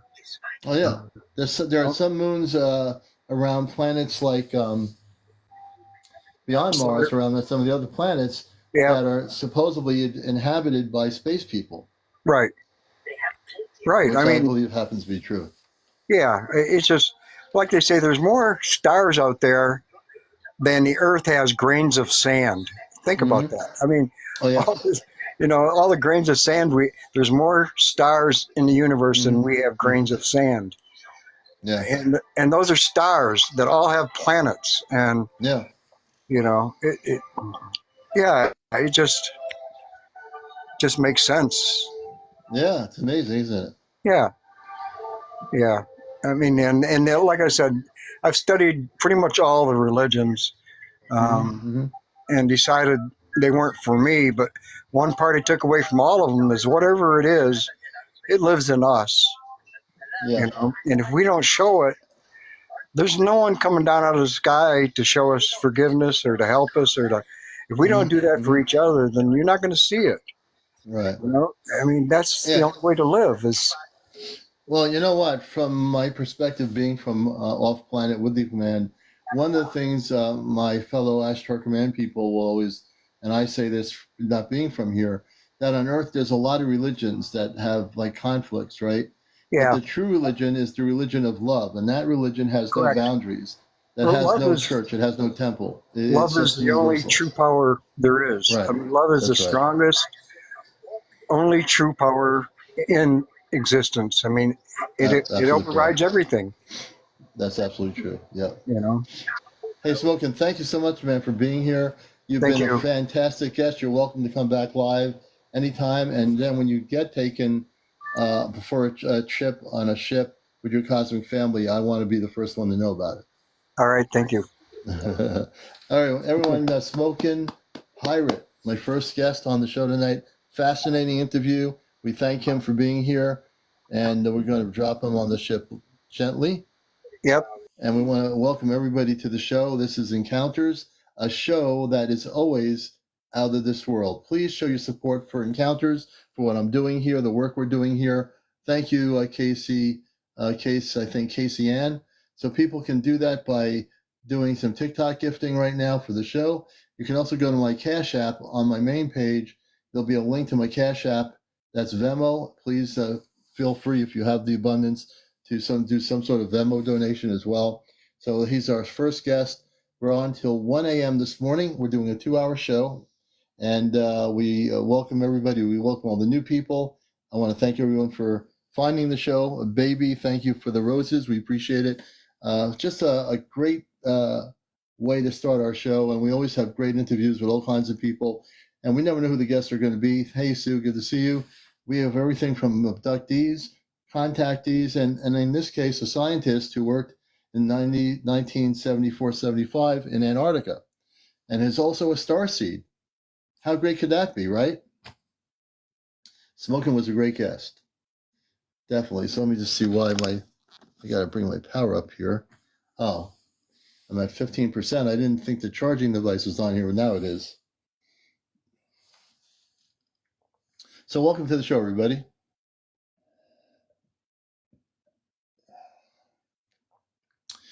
And we'll see if you have had contact, if you have any stories to tell regarding spaceship sightings, and I call them spaceship sightings, and you've had any sightings, let us know about that. We'd love to hear about them on the show. Welcome, Mindy, and all the new people coming in here. Monster something, welcome to the show. Good to have you with us, Haley or Hallie. Yeah, I think it's Haley. I'm hoping I can get a hold of my friend who worked for NASA. Ashley, I hope so too. I'd be looking forward to that. I'm just reading some of the things here. Maddie Dyer, heavy, she says. And so we're going to, why would a starship spray green gas? What starship sprays green gas? Can you explain, can you give us some sort of a reference to that? Outdoor fishing, a starship spraying green gas? Where and when did that happen? To ask questions here. Joel's Royce, NASA never a straight answer. That's true. With NASA, you never do get a straight answer. You know, and I'm like I said, with the space station, when they had the live feeds, they cut the transmission off as soon as they see a spaceship in front of the camera. NASA goes dead on the live feed on the transmissions. They always do that. Okay, Paranormal says he has some photos here. Let's see here. Well, first, I want to bring Ashley Bashley up here for a minute. Then we're going to bring up Paranormal. Ashley Bashley, she's off the thing here. Let me see. Paranormal, we'll bring you up here. And then we're going to go to some more guests, whoever they may be. So you have some photos, and we're going to bring them up here to show the photos. And you're watching Encounters, where everything is out of this world. Hello, Commander. How are you? Good, Paranormal. So you say you have some photos for our audience that you want to show? Yep, when I was coming back from Australia. Okay, we'd love to see them. Okay, I'll find the photo section. Where do I go? Hang on. And you're watching Encounters. If Photos. you're just tuning in, this is the late night show on from 11 to 1, 2 hours on TikTok here. Okay, there you are. Oh, wow, that's interesting. Can you explain what that is? Can you go into that? I was on the plane and I saw something like that, and I wonder what it is. And I looked closer, I zoomed closer, and there was like a shape of a UFO or a spaceship. Now, did you take that picture? Yep, I took it on the plane. I was next to the window, and I took a picture of it when I was up in the air in the plane. Interesting. You got a good shot. And it looks like it was Because I glowing. Close. Mm-hmm. It was in the clouds. You can see the glow coming from the ship. It's pretty amazing. Yeah. From the distance of the airplane you were on, the airliner, how far do you think the airliner was out the window to where the spaceship was that you took a picture of? No, I don't think anybody's seen it, but I saw it. But I had the whole seat to myself. Coming back home. You had the whole seat to yourself coming back home, and I got my phone. Mm-hmm. So when was this? Can you tell us when you took the picture? I zoomed close to it. Mm-hmm. That was last week. Last week. So, folks, the picture he has here on a commercial airline flight. You were coming from what country to what country were you coming from? Pacific. Pacific, flying. Yeah. Okay. We were flying between Australia and Philippines. Australia and the Philippines, and you're over an airline jet. Well, you're in an airline jet. You had the seat to yourself out towards the window, and you captured this spaceship, which is pretty phenomenal. Yeah. You captured it last week on your way home. And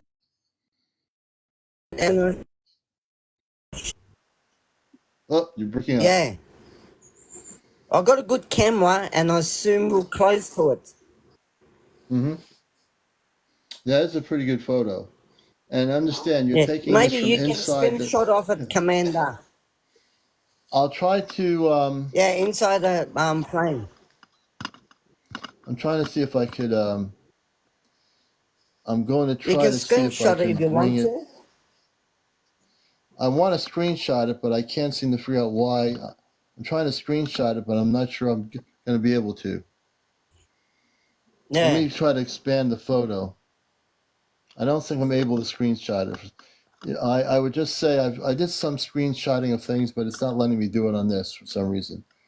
I don't think I'll be able to. I'd like to, I didn't show it to anybody. I didn't show it to anybody. I didn't tell the airline because they would not believe me. You know what I mean? And that's probably the last people. They're probably the last people you want to tell the airline people, including the pilot. But you never know. The pilot might have been interested. People will not tell anybody. Yeah, they won't tell anything. That's one secrecy if there's a, you know. Yeah, they know they know the truth, but they don't want to tell passenger. They don't want to tell anyone. Yeah, thank you, Jody. I appreciate that. I don't know why I can't screenshot. I've got to figure out why. But you know what? I'm glad you're showing it for the first time. Well, you know, we're friends, and also you're on the #1 spiritual UFO talk show. So what a better way to expose this right than on here. And Jody, my friend Jody's going to send me a copy of it. She screenshotted it. So Yeah, that's excellent, why I sent excellent it to you, footage. because you might be interested to that. That's why. Oh yeah, I am. What I see in the sky, I take a picture of it, because the sky was so blue, and I couldn't see no other planes. But I zoom it Yeah, close, it was different shape. yeah. No, that's it's phenomenal. Very, very beautiful. I'll tell you, Paranormal, thank you so much for being right on there. Now, you had no idea this was going to happen when you were coming back, right? I prayed for protection to you know, for the star people to protect us, to send the spaceship to protect us all the way down there and back. And the people that know you, you do have a connection with the star people yourself, correct? Yeah, yeah. Yeah, yeah. So he has a connection with star people where he is from the Philippines. He's a contactee. So this is phenomenal that they showed their ship on your way back on the airline jet. Yep. Yeah, very interesting. Yeah. Okay, That's there, why Paranormal. that Yeah, was coming back from from the Philippines last week. last week he was coming back from the Philippines last week, and that was a daytime flight, correct? Yeah, yeah. We So were this is still in the Tasman Sea, like, I don't know, between Philippines and Australia, middle of nowhere. wow, wow. So you're in the Tasman Sea between the Philippines and nowhere. That's pretty phenomenal. And this is what disclosure is about, brothers and sisters. When people can come forward and show this kind of stuff right here on Encounters, this is disclosure. This is what's going on. He's a contactee. He has connections with his star family. And well, what do you know? There's a spaceship. Yeah. That's why I But I didn't would, tell the airline or stewards, because they think, oh, we're crazy. You know what I oh yeah. mean? How big do you think that ship was that you were looking at? Pardon? How big do you think that ship that you took a picture of? How big do you think it was? It looks pretty big It looks big to when me. I I mean, see it close. Yeah. mhm. Interesting. Yeah, I don't see any wings. What I see is the light coming through. That's clouds around it. The dark area is clouds, correct? Yeah, yeah. That's why Okay, I so put a let's just circle around it. right. So the dark areas outside of the light are clouds. The light itself is the radiant light of that spaceship. Just to let Yeah, people know. I see the clouds that are surrounding it, almost like it's partly cloaked, but it wanted you to see it, and you got the picture. yeah. It's so clear. Pretty That's why I amazing. thought, oh, good. I'll take a Hmm. screenshot of it. Whatever I see Yeah, outside above the clouds, I'll take a screenshot of it. yeah. No, I definitely can see that. Interesting. Hey, Paranormal, thank you, man, for being here, brother. If you get any more Yeah, pictures of these spaceships when you're traveling, you're welcome to bring them up here and show them to everybody. yeah. Okay. Excuse me, sorry about that. Well, Paranormal will Yeah, let you down, and Jody K took a screenshot for me of it. This is my friend I will. Paranormal from the Philippines, and with your blessing, brother. Thank you so much. Thank you for inviting me. Always, you know that. And we'll just bring him down. Let's see here. Nah. Do this here. We'll try to bring off the ship. There you go. All right, that was Paranormal Ghostbusters from the Philippines. And thank you, Paranormal, again. You come through with some great stuff. He's a contactee. And the darkness around that area is actually the clouds. The lighted area, the radiant light area, is the spaceship. Just so you know. Hey, Cosmic, everybody coming in here. And who knows where we're going to go here. So we're here. Please just show some love for the show. And if you haven't done any gifting, please, you can gift any kind of TikTok if you want. You can go to my main page. We're over 103,000 likes. Thank you so much, everybody. We got there. Thank you very much. Before 1 o'clock, we've gotten to over 100,000. Please share. Please like. Please follow. If you're not following the show, please become followers of my actual TikTok. Welcome, everybody. Please show some love here. I want to do some gifting. If you want to do some gifting, please do so. I'll leave it up to you. I'm going to bring up Ashley. Bashley is coming up next. Ashley Bashley, Okay, hey, you're good on. evening. Good Hi, morning. how are you? Good. How are you doing? Fine, how are you? My friend Damani, who worked for NASA, is on the phone, and I haven't even shown him the video that my husband and I caught from 4th of July, which last time I talked to you, Commander, I showed you a picture, and I was just going through and I was looking, and I noticed, like, right before we took that picture, I had a video, and you could see some weird light coming in that, I zoomed in and I made sure, I kept checking it over and over again. I was like, that's not a firework. I don't know what that is. And then, like, zooming in on it, it's like got this radiant light that's coming off of it, but it's moving very slow. And I don't know what it is. Like, I'm going to try to show it to you. It looks kind of like because my friend Damani is on the phone, but it is a newer phone, so I should be able to show it to you. Damani, you should say hi. Hello, how are you? We're doing good. I hear a lot of good things about you. You still work for NASA? On and off, I do civil space stuff. Okay. Well, I'm gonna be interested in picking your consciousness about what NASA knows that they've covered up about extraterrestrial activity on our planet and beyond. Okay, I'll do my best to answer. Okay, and that's all you can do is your best. Did you have any security clearance in NASA? Yeah. Oh, you did? Okay, I love that answer. That's a good thing.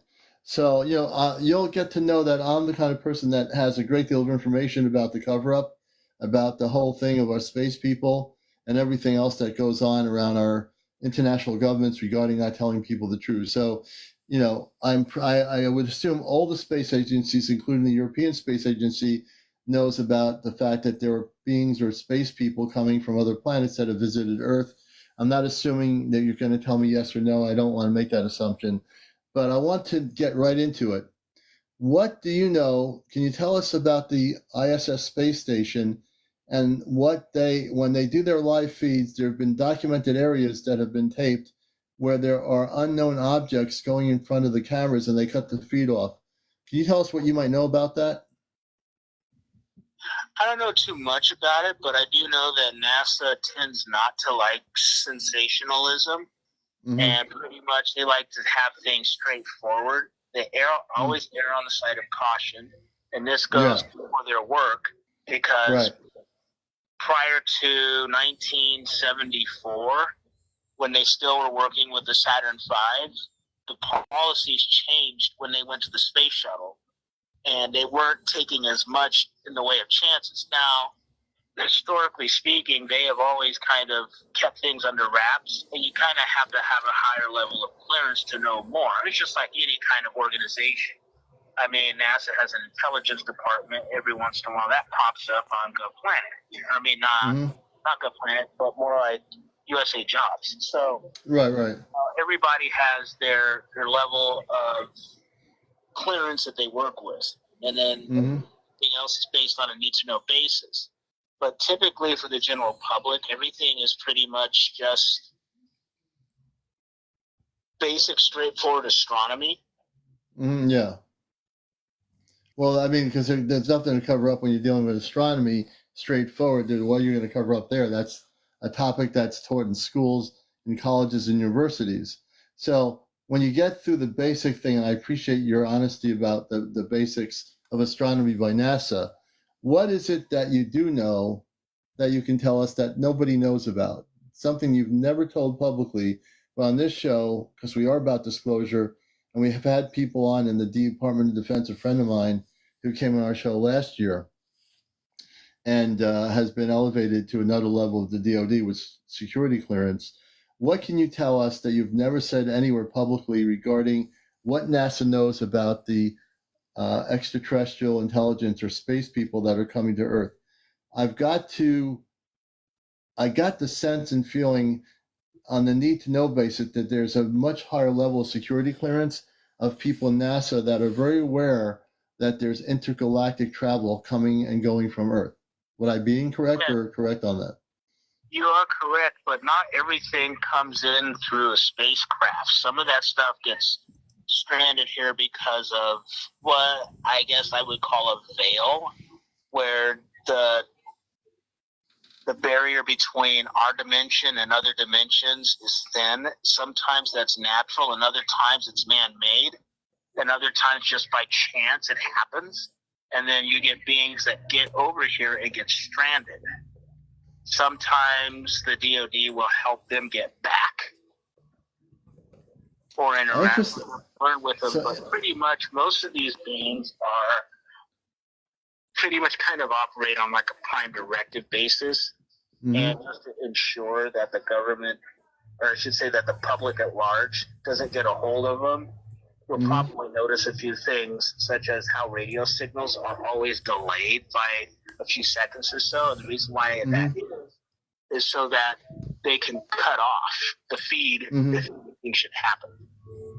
Interesting. You're saying so. You just blown me up with so many questions and what you just exposed here that I've never heard before, and our audience has never heard before. So, NASA, if a space group comes in a ship and gets here and gets, so are you saying that there are space beings that come here to Earth and get stranded here and have to be helped to get back off the planet? Yeah. Really? Can you give us some definitive time frame as when that's happened and any current stance currently in 2024, 2023? Yeah. Can you give us like a specific time period? I believe that would have happened within the last 3 or 4 years, where because you got to understand our atmosphere and our gravity is different than other places, and some of these beings can walk here, some of them can float, and others of them pretty much have to be wheeled around because maybe the gravity's too much for them. Interesting. I got so many questions, you wouldn't believe it. I totally do. He's one of my best friends, so I was like, I gotta get you connected with my friend. He's a good person. I already know that for a fact, and I appreciate you very much, man. So, do they know? Like, do they have like a interaction? Do they have a place where these space people stay that get stranded here? Do they have like accommodations for them while they're here? I'm not necessarily too sure on that as far as how that would go, other than if it's the partnership between NASA and the military is at the public level. There's the public level, then there's the higher level. And basically a lot of this would go into the higher level, and usually it would mean that the military or a branch of the government would take over for that. There's some people asking, are some of these space beings that get stuck here, for whatever reason, are they negative ETs or are they positive beings, or is it a mix of both? That's a good question. It's a mix of both. You know, I mean, you got to understand that the ones that look more human will probably mingle with us. Okay. Or they're not, you know, and sometimes they have good experiences with people and other times they have bad experience. For instance, you know, I was told a number of years ago about how the whole thing went with World War II and a group of beings called the Vril, and how they've been here for a long time. They're pretty much could you mention their name again for our audience? What do they call them? The Vril. The Vril. Okay, and can you tell us about them and what they look like? And I'll continue with your story, of course. They look human, but their foreheads are a little taller and their eyes glow blue. The women traditionally wear their hair down past their waist. And they're all blonde. Don't age very fast. They're very strong. And pretty much they were in the German area, so it's believed that they probably could have been, how could I put that, idolized as Valkyrie and other beings, but more or less they kept a low profile, and they tried to reach out to the Germans during World War II and give them an object of peace, but the Germans tried to weaponize it, and it pretty much just left Germany, and supposedly they went to Japan, Oh, the Vril beings went to Japan. Yeah. So their purpose was to come in peace. They didn't understand that there are people on this planet that had different motives, that they wanted whatever they had, the Vril, to use to destroy things and create problems, correct? Yeah, I mean, and they thought that basically working with these people would probably help them to change their minds, but a lot of these people were hard set in their ways, and they left and went somewhere else. And so they would work with other groups of people that, or other beings that they partner with that may not be able to come out into the public eye like they would. Yeah. So the Vril, do we know where they came from originally before they came to Earth to interact with when they got here? Where did they come from? Do we know?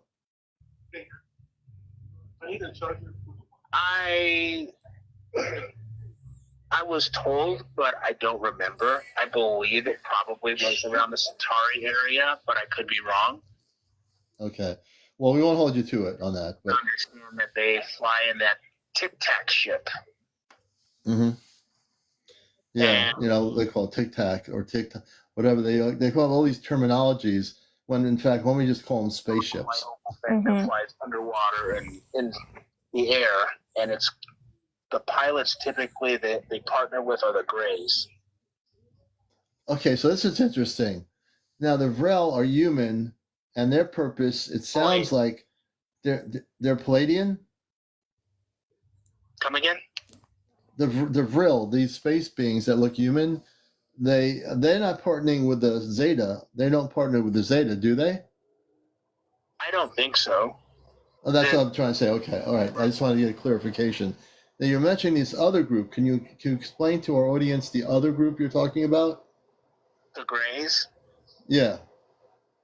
So the Greys are either they're tall or they're small, and they have the big almond-shaped eyes. And typically, they usually seemingly are the more non-humanoid ones that people tend to encounter more often than anybody else. Mm-hmm. Yeah, Damon, tell them about I think we had the conversation about the Greys were infiltrated by AI or something like that, and that there's some of them that don't have the they are not able to control their minds, that they're controlled by AI, or some of them are. So basically, the theory is that the Grey are a group mind, and that at some point coming here, they got mentally infiltrated, and so that could have caused problems to their ranks. Mm-hmm. And the Zeta, which I've talked about, they came from the Zeta Reticuli, had messed up their planets and came here, and the government allowed them, this is something I already know, for 70 years to abduct humans in exchange for technology. In your position of clearance, can you tell us, have you ever met any of these space beings in your position, at any point in your position? As far as I know, no. Okay. But again, I appreciate the honesty. It's pretty much almost a crapshoot if you're looking at it from the point of beings that are point people, because you could be talking to one right now. You just wouldn't know. I mean, right. Typically, you'll find that a lot of them are telepathic. Yeah, well, they are. The space people are telepathic. They prefer that method of communications versus you and I talking to each other like we are. Yeah, because you can train your mind to send visions, to speak a lot clearer. You know how when you speak in your mind, things are more clearer than if you try to read it out aloud. And usually they tend to go for that because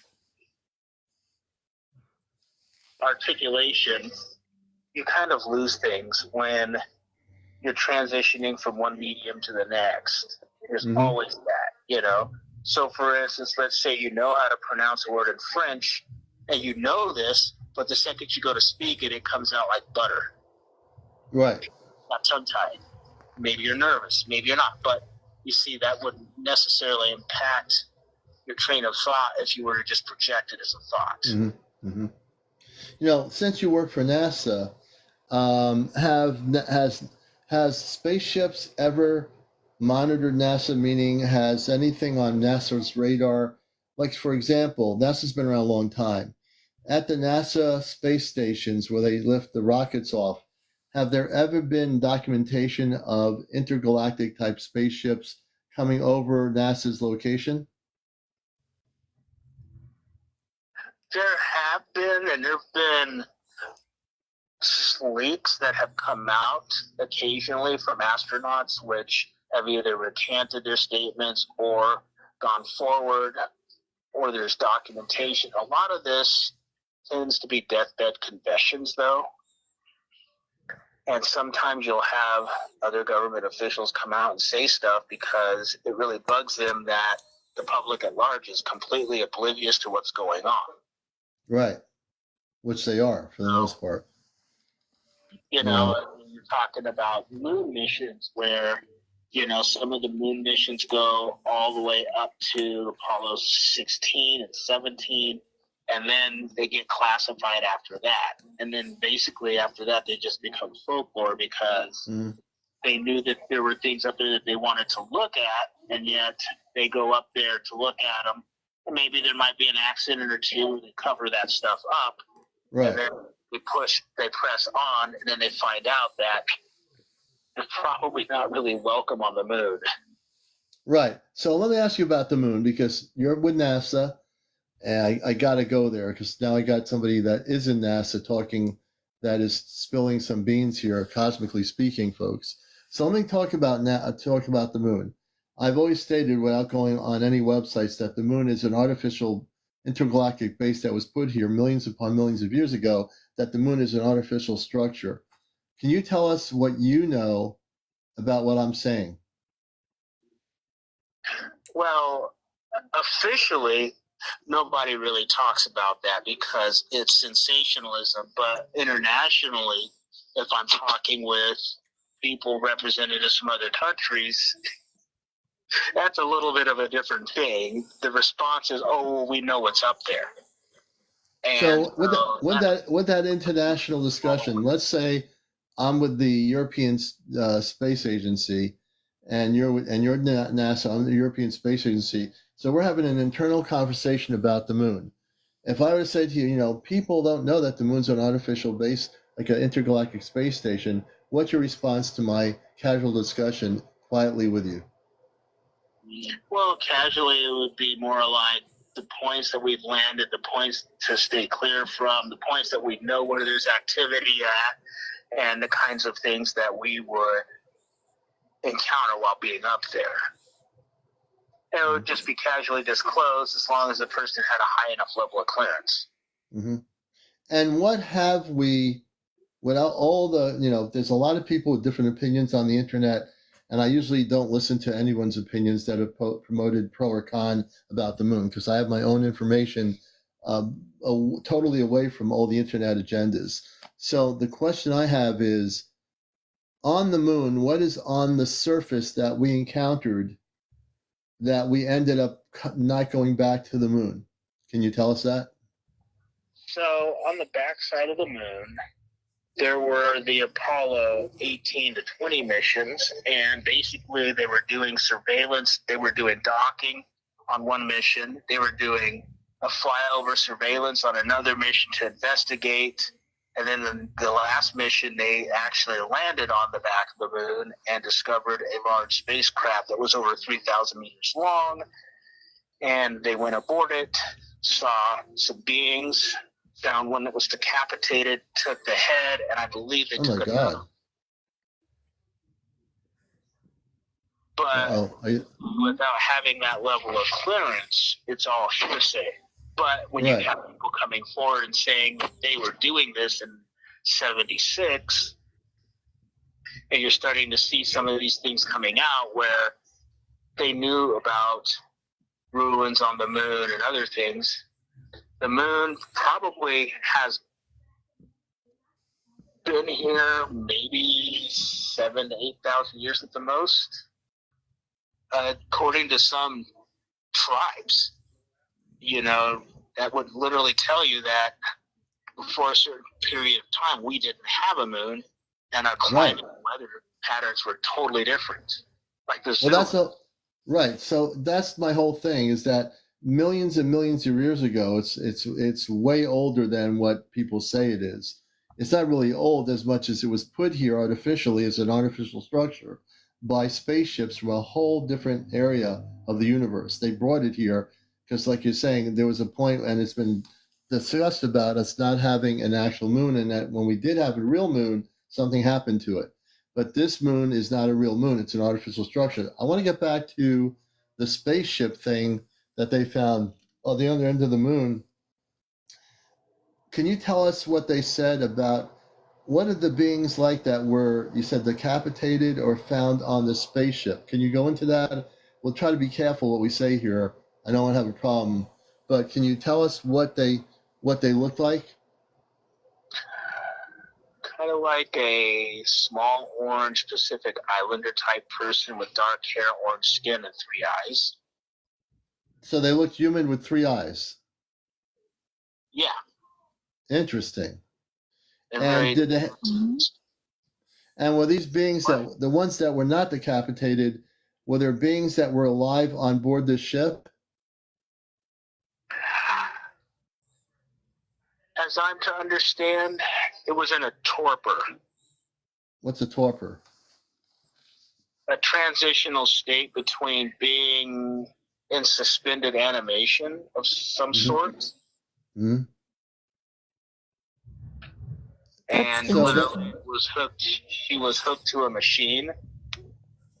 She was naked, but hooked to some kind of a navigational or in a helm. That's so interesting that you're saying that, Damani, because that dream that I had, that's literally how the dream was portrayed to me. Is I was like, my physical body was sleeping in a machine, but I was able to basically go in this spaceship type suit, like kind of like what NASA wears, but I was able to like fly around the galaxy and look at different planets and try to figure out what planets had gold, but my physical body wasn't in the suit. So it was more of an astral projection. I don't really know. I don't know if it was a dream or if it was like a being trying to communicate with me and tell me this is what I did, because it felt like I was in this suit, but it was like I don't really know how to explain it. It was very vivid, but like you're saying that this being's in a transitional period, and maybe they were on some type of mission, and that it sounds to, I was going to say, Ashley, it sounds to me, someone in the audience mentioned it, it sounds like they were hooked up to something, that they were controlling the spaceship with this, whatever was hooked up to them, they were actually controlling the ship. Do you think that's possible? Yeah, because that's what I was doing in my dream. Like, my physical body wasn't in the suit, but I was able to control it as it was a ship, but it was not my physical body. I was able to fly around in this thing that would be considered a ship. And I was just going around different planets trying to see which planets had gold. And one of my partners that was with me went towards Earth and got sucked into Earth. And I was like trying to talk to the command center. And I was like, I don't know what just happened. Because like their essence just got pulled into Earth's gravitational field. And I didn't know what to do. It was weird. I've never had a dream like that since. And Grisella's saying, so in the audience, her spacesuit, the woman that was on the ship naked, that she thinks her spacesuit was iridescent. If we know what the word iridescent means. Yeah, like glowing. Yeah. You know, yeah, go ahead. An orange what, Money? Amanda, what were you going to say about that? Well, I think that, our understanding of the materials and the beings that we encounter is amateur at best, because most of them tend to kind of stay under the radar. Mm-hmm. Because the public at large can be more harmful than helpful. Right. I mean, if they don't understand anything, heck, if a man drank a whole bunch of colloidal silver and turned out blue, how well would he be? Just that, and he's of the same species. So does NASA think that the public at large, after 70 years of cover-up by our government, do they have any sense that the public is ready to know the truth? Or do they still think that the public isn't ready to know anything? Well, it's kind of divided on that, because the vast majority want to kind of keep it the way that it is, mainly because there's a lot of changes and clearances and policies that have to be addressed if you do it the other way. And, you know, if you're a policymaker, you have to go back and start all over again. Right. Whereas people that are blowing the whistle are saying, well, hey, look, you know, we got all this stuff out here, and the public needs to know it at some point. Yeah, they do. Now, do you think that NASA or any of these other agencies would tell us if there was something catastrophic coming our way in the next 9 to 10 years? Probably not. They would probably duck and let us get the snowball in the face. Why would they do that? Why wouldn't they want to come out? Let's say, I'm not saying it's happening, but if there was a big asteroid coming to Earth and it was going to actually affect our planet and destroy our whole planet, why wouldn't they want to tell the people that? Because they look at things from who's going to be critical and who's not. And if you're looking at something from that standpoint, you're going to look at who's going to be more essential for the function of society, holding things together. Mm-hmm. Well, the good news is, if there was an asteroid coming to Earth, the space people that I work with would divert it before it would even get here. But NASA probably would also know that if they know that there is space beings that are coming and going from Earth, they would have to know they're more intelligent, spiritual, advanced space people that have the technology to divert an asteroid from hitting our planet. Yeah. You should let them know about the Mona Lisa. That is the Mona Lisa of the moon, is the being that was crashed on the back end in the spaceship that was over 3,000 kilometers long. And there is a video on YouTube you sent me to that you could actually see it. Yeah, and then there was a list of the mission logs that were posted as far as going into detail on each of the other missions, going all the way up to Apollo 20. So can you tell Commander what it's called again, so when he gets a chance he can look it up online, because it's an interesting video. Okay. The YouTube video is called Mona Lisa of the Moon. Mona Lisa of the Moon? Okay, I'll look that up. Yep. 21 minutes long. There was probably a few versions of it, but I'm pretty sure that once it becomes widely known, YouTube has a habit of pulling videos. Yeah. Well, if I see the video, I'm going to save it and put it on my main page here and on my TikTok page.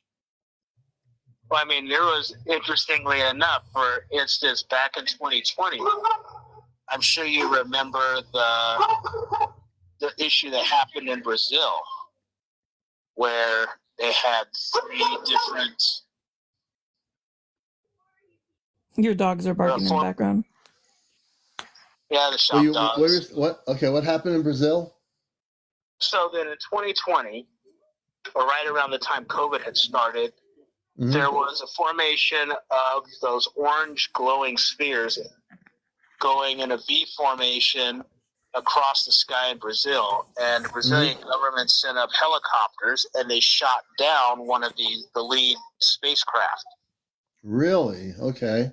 And it was all over YouTube. And it wasn't just one video. It was people doing a lot of videos from their cell phones showing all of this.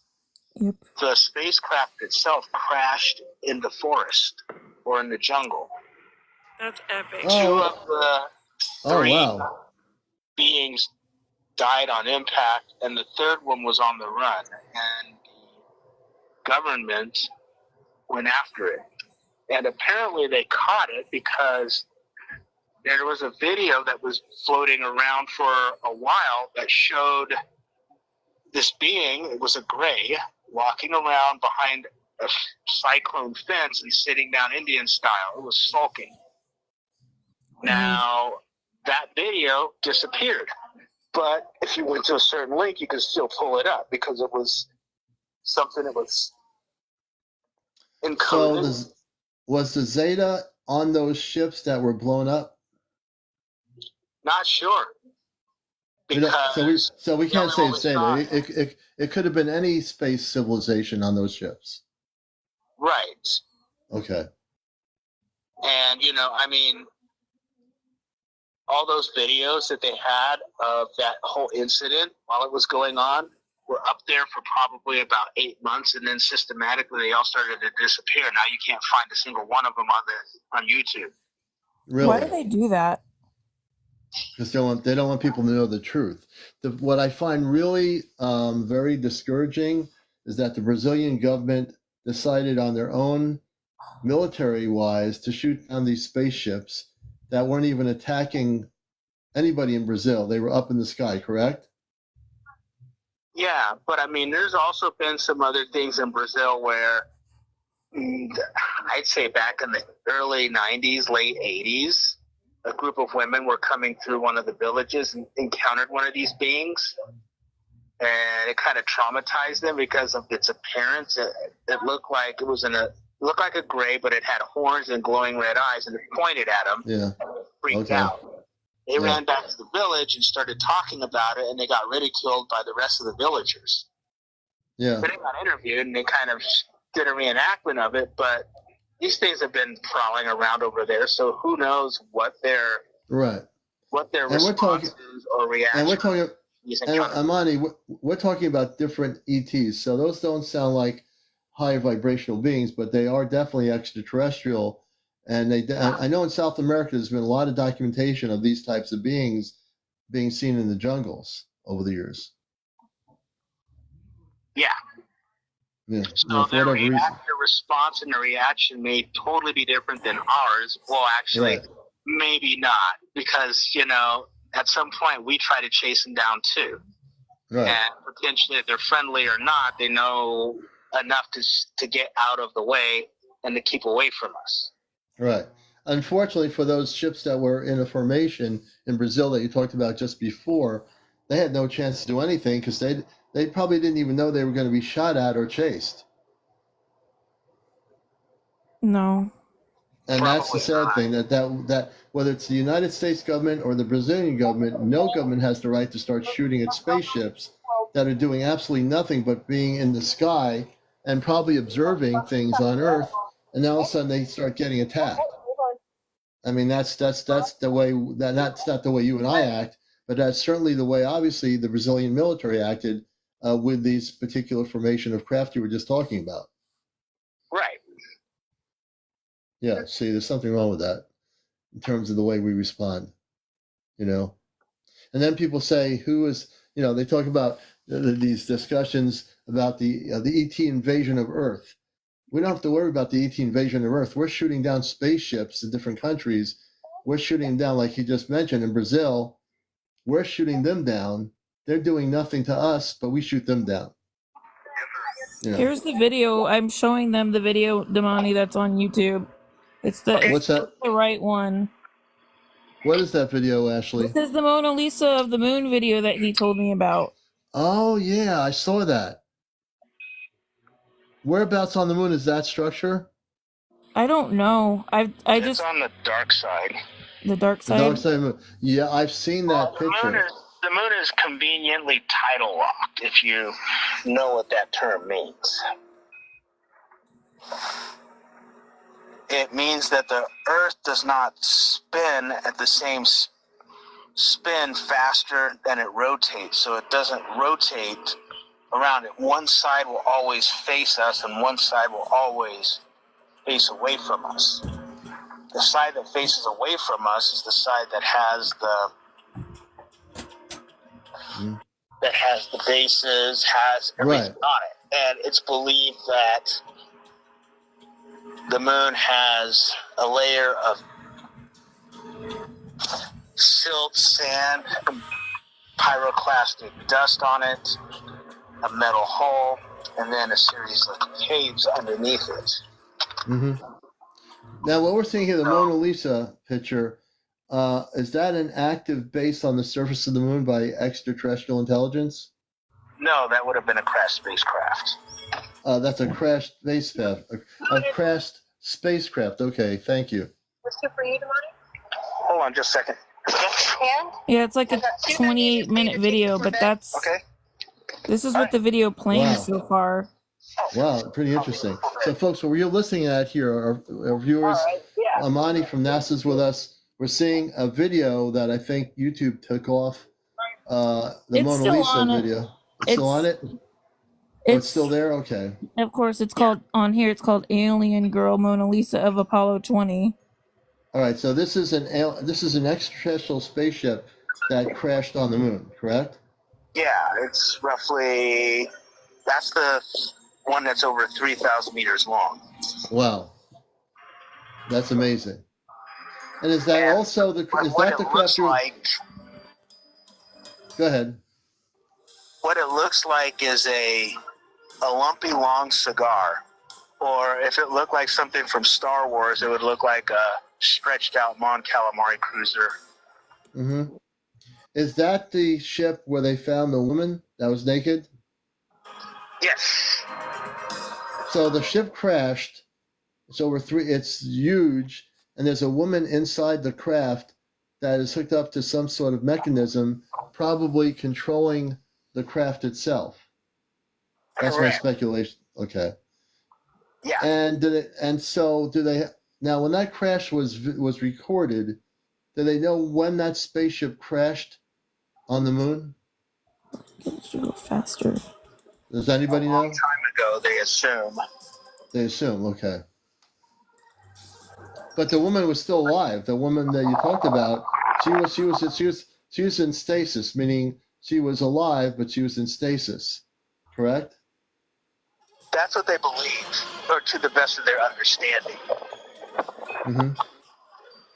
No, because I understand what stasis is, Amani, because on off planet there's a spaceship. Like I come from Mars originally. I don't know if Ashley told you about me, but I'm human. I had a human mother and father. They passed, but I have a mother and father on a spaceship, two sisters and a brother. My body and the body of a friend of mine and a few of the others that are working with me here, bodies are in stasis. So when we go off planet, we can see our bodies. When we physically leave this body, whenever that is, we can go back to the body in stasis and we wake up in our actual original body. Do you understand what I'm talking about? Yes, I do. So it's like a projection overlay. I guess, I mean, for lack of a better terminology, I'll go with that.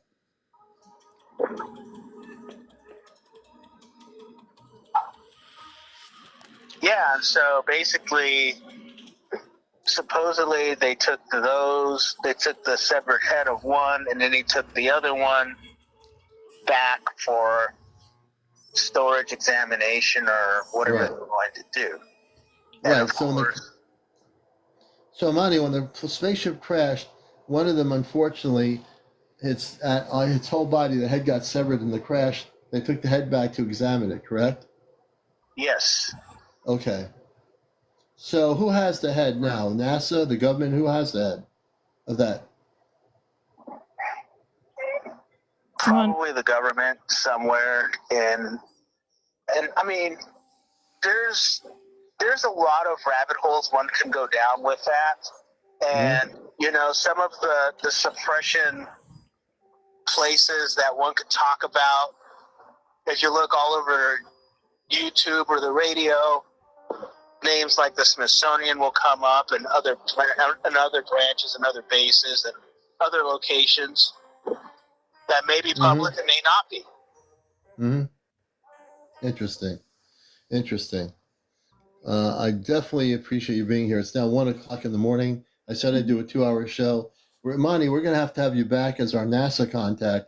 Will you do me a favor? The next time we have you on, with your security clearance. You have probably friends there that want disclosure to happen. They might have a little bit higher security clearance. So next time, Con, if you get us more information regarding ET stuff from NASA, that's top secret, whatever, we'd appreciate it. I won't hold you to it, but you've been a great guest. Ashley, you've been a great person for bringing Amani on here, and I appreciate you coming. Yeah, I want to make sure to try to show you. I slowed it down because I was trying to show details, and I appreciate you letting us on. Yes, I want to see that. This is the face. She looks Polynesian. I've seen that picture. She looks, very human. Is that the woman that was on the ship? Yep. He showed me this, and I was like, I had to let you at least talk with him because he's pretty amazing to talk with. NASA was on the moon, Amani, when this picture was taken, correct? Yeah. So NASA took the picture. The astronauts took the picture who were there on the dark side of the moon of this woman. Yes. Wow, look at her. I've seen this picture, and she looks beautiful. She's like just beautiful looking. She's very, very beautiful. Wow.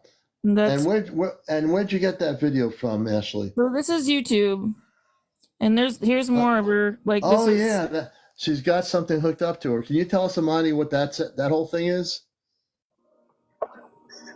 I don't think really anybody knows, because unless they actually are in contact with the architect of that, or somebody or something that's familiar with that architecture, it's all guesswork.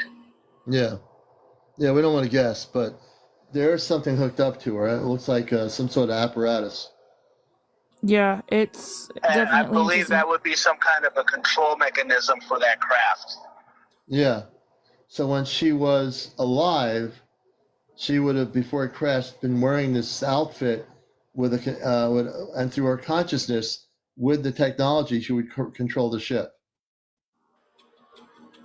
I believe so. Look at that. That's so interesting. Yeah. Her eyes, like her whole face is like, she's very beautiful. Yeah. I love how they called her the Mona Lisa of the moon. Yeah. It's very interesting.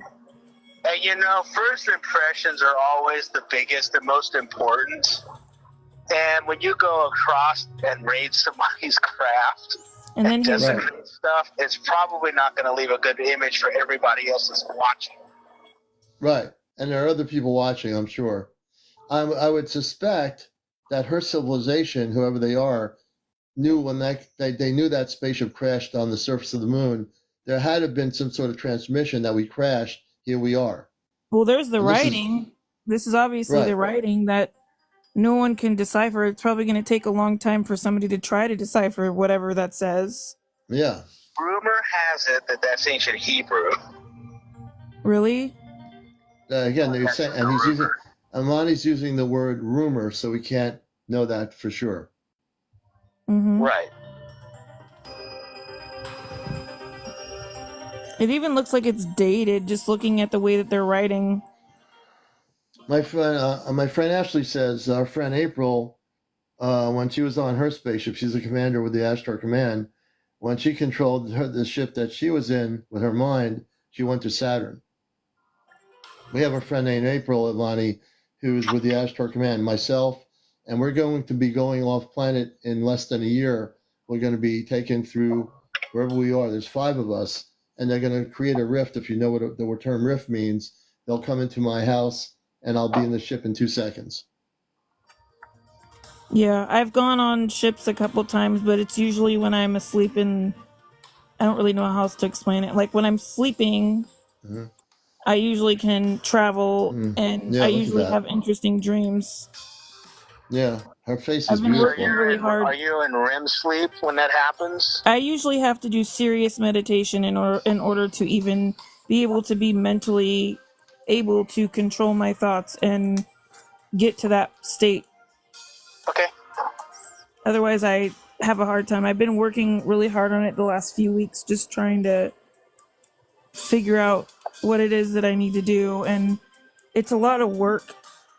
She's really beautiful, Damani. I'm glad I got to share this with everybody because Yeah, I'm glad you you did told this, me about Ashley. it, and I know he wants to end his show pretty soon because it's already past 1 where he's at. Yeah, East Coast, yeah. It's if you want to have a good commander that's awake during his show, you want him to go to sleep too. Amani, we're gonna have to have you. We're gonna have Ashley. We have to have you back, and Amani, definitely. I hope you'll come back and work with some people behind the scenes where you are, and try to get more information for us too. Okay. Okay. All right. Thank you, Amani, Damani, man, for showing up on the yeah, show. really. It's been a pleasure, Amani. We appreciate you coming forward from NASA with what you know, and I can't wait to the next show with you with more information. Thank you so much. Okay. All right. Thanks. All right, thank you. Thank And you, Ashley, Commander. hey Ashley, you've been a blessing. That's what I love about this show. Disclosure is so key, and knowing things, this kind of stuff you would not really get might have seen a video of this woman, but you didn't know much about it. Now you have much more information about this woman.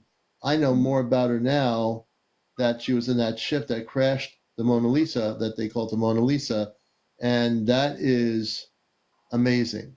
Yeah. Really amazing. CYN has a question. CYN, what's your question? Somebody in the audience. So we'll try to answer your questions. I do want to get some sleep here. I promised to do 2 hours. So I'm going to keep Ashley on here for a minute. What is your question? Let's see here. No problem. Let's see. And it looks like they're doing something. It looks like they're trying to preserve her or something. I don't know. Yeah, preserve her, maybe. I don't know either. I have asked several. What's the question? Okay, so let me. I'm going to actually bring her up here to ask the question. Let me do this here. I'll bring her up. It's a lot easier to do it that way. We're going to bring you up to ask the questions while we're on here. Jenny, I think just press the accept button and we'll bring you up here if you get up here. I just put you on maybe. Okay. So CYN, I just invited you up here to ask the questions live. Let's see if they get up here. Someone's asking, are they mostly dimensional or planetary? I don't know. I'm not sure about that. Ashley says she was just asking. It's kind of a hard question to ask, but for the most part, it seems any of these beings that are using a medium to transport would probably have to come across some long distances, and if they are on this physical plane, then that means that they would have to have gear or equipment to sustain themselves, to bring their environments with them, or to bring a section of home, whether that's something that they would have to use for survival, or if it's something as more of a comfort for them, it's unknown. Yeah. I think Ashley... however, it is a type of technology and probably one that they would use to do probably a number of things. They may not need it physically, but it may protect them from cosmic events that may disrupt their train of thought. We never know. Well, there is another question someone has, Damani, that they're asking, why hasn't NASA released these photos or the videos? Right, that's what the other person was trying to ask, one of the questions.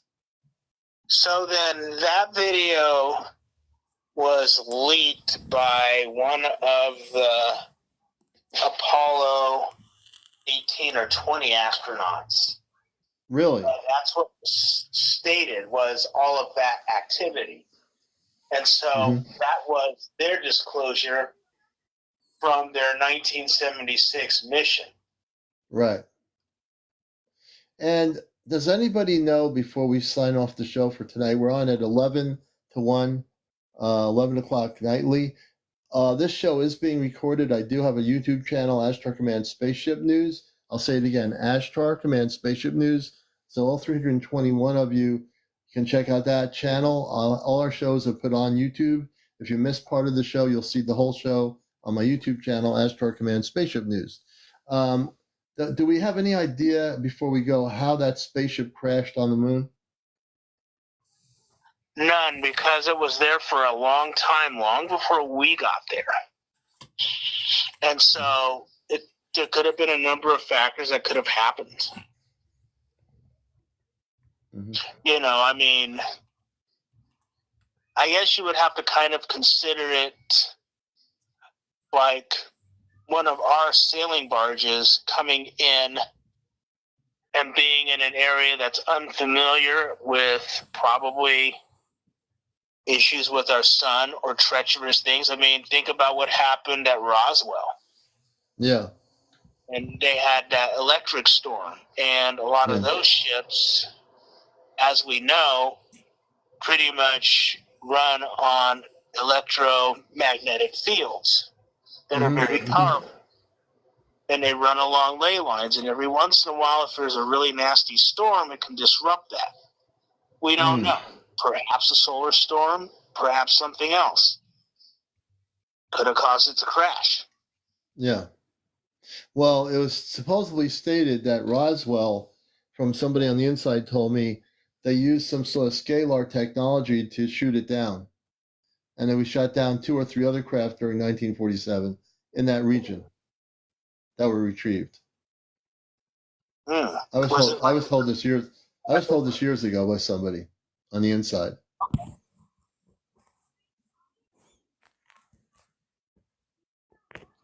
It's kind of interesting because, you know, hypothetically, let's say that somebody did manage to shoot it down thousands of years ago. Yeah. And that information would have been lost. Mm-hmm. And perhaps those beings may live a long time, and maybe they may remember what happened, but we would be oblivious to it. I mean, that's kind of what happens to our culture. There may be something that one culture did to another one and forgot about it. By 10 generations, the other culture still remembers it, and they may just come back and say, well, you did this to us, we're going to do this to you.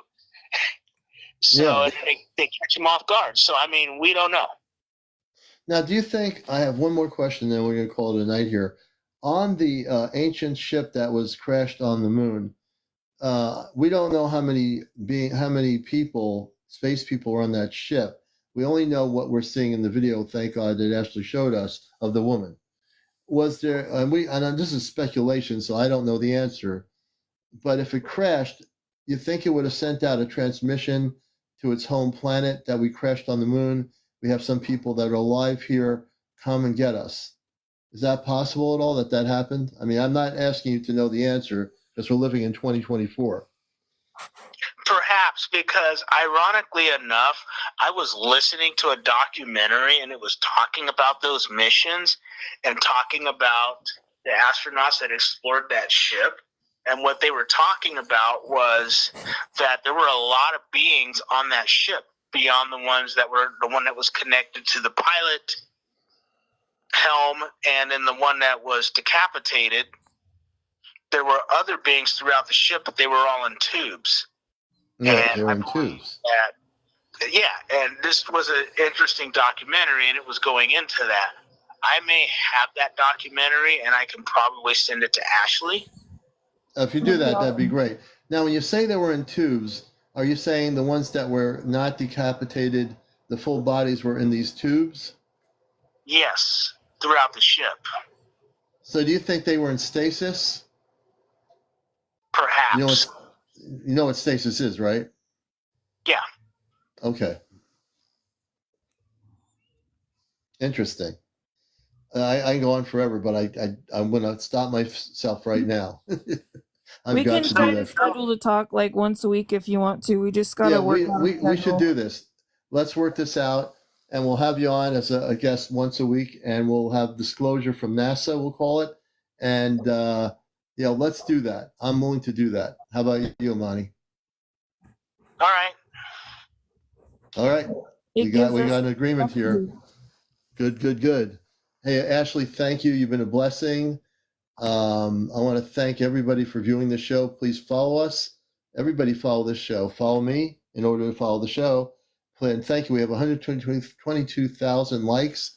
Thank you very much. Thank you for your questions, and thank you for your gifts. If you want to help support our program, go to my Cash App Venmo. It's on my main page here. Go to the main page. There's a link to my Venmo account. I will just tell you, if you're able to do it, donate whatever you wish to donate, be it $5, $10, or $20 or $10 or whatever. That's up to you. But I want to thank everybody for being here, watching the show. This show will be on my YouTube channel sometime tomorrow, so you'll be able to watch the whole show again, recorded, and see all the information that was shared tonight. I want to thank everybody for being here. And any final words, Amani and Ashley? Oh, no, thanks, Commander, for letting us on, and thanks to Monty for discussing stuff. I've wanted to get you on with him for a while now, because every time we talk about anything regarding this, it's so fascinating, and I always tell you we need to do a podcast, because you're just very knowledgeable about you are so much that it's like it blows my mind. So we'll work out, Ashley, offline a segment and have Amani on a regular basis. We'll talk like once a week. And we'll let Amani work quietly with the people that he knows that want disclosure, that are fed up with NASA lying about things. And we'll have more information for our viewers with Amani and Ashley coming up. We're going to figure that out. I want to thank everybody for being here. Any final words, Amani, before we go? Yes. There is one final thing that I will say, and I think it was an interesting comparison. One time I was looking at a photograph. There were two photographs, one done by NASA and one done by the ESA. And this one picture showed a mountain. NASA just showed a mountain. And in the ESA, it showed the same mountain, but it was an active volcano. And so there was a lot of debate going on about that and asking why it was this way. And I mean, there was other things that were told, and this is kind of public knowledge. So, there's the debate going on about Mars being shown in a red filter when the sky is actually blue. Right, the sky is blue. And so, this is common stuff, but people still insist on showing it through a red filter, even though it's blue. Right.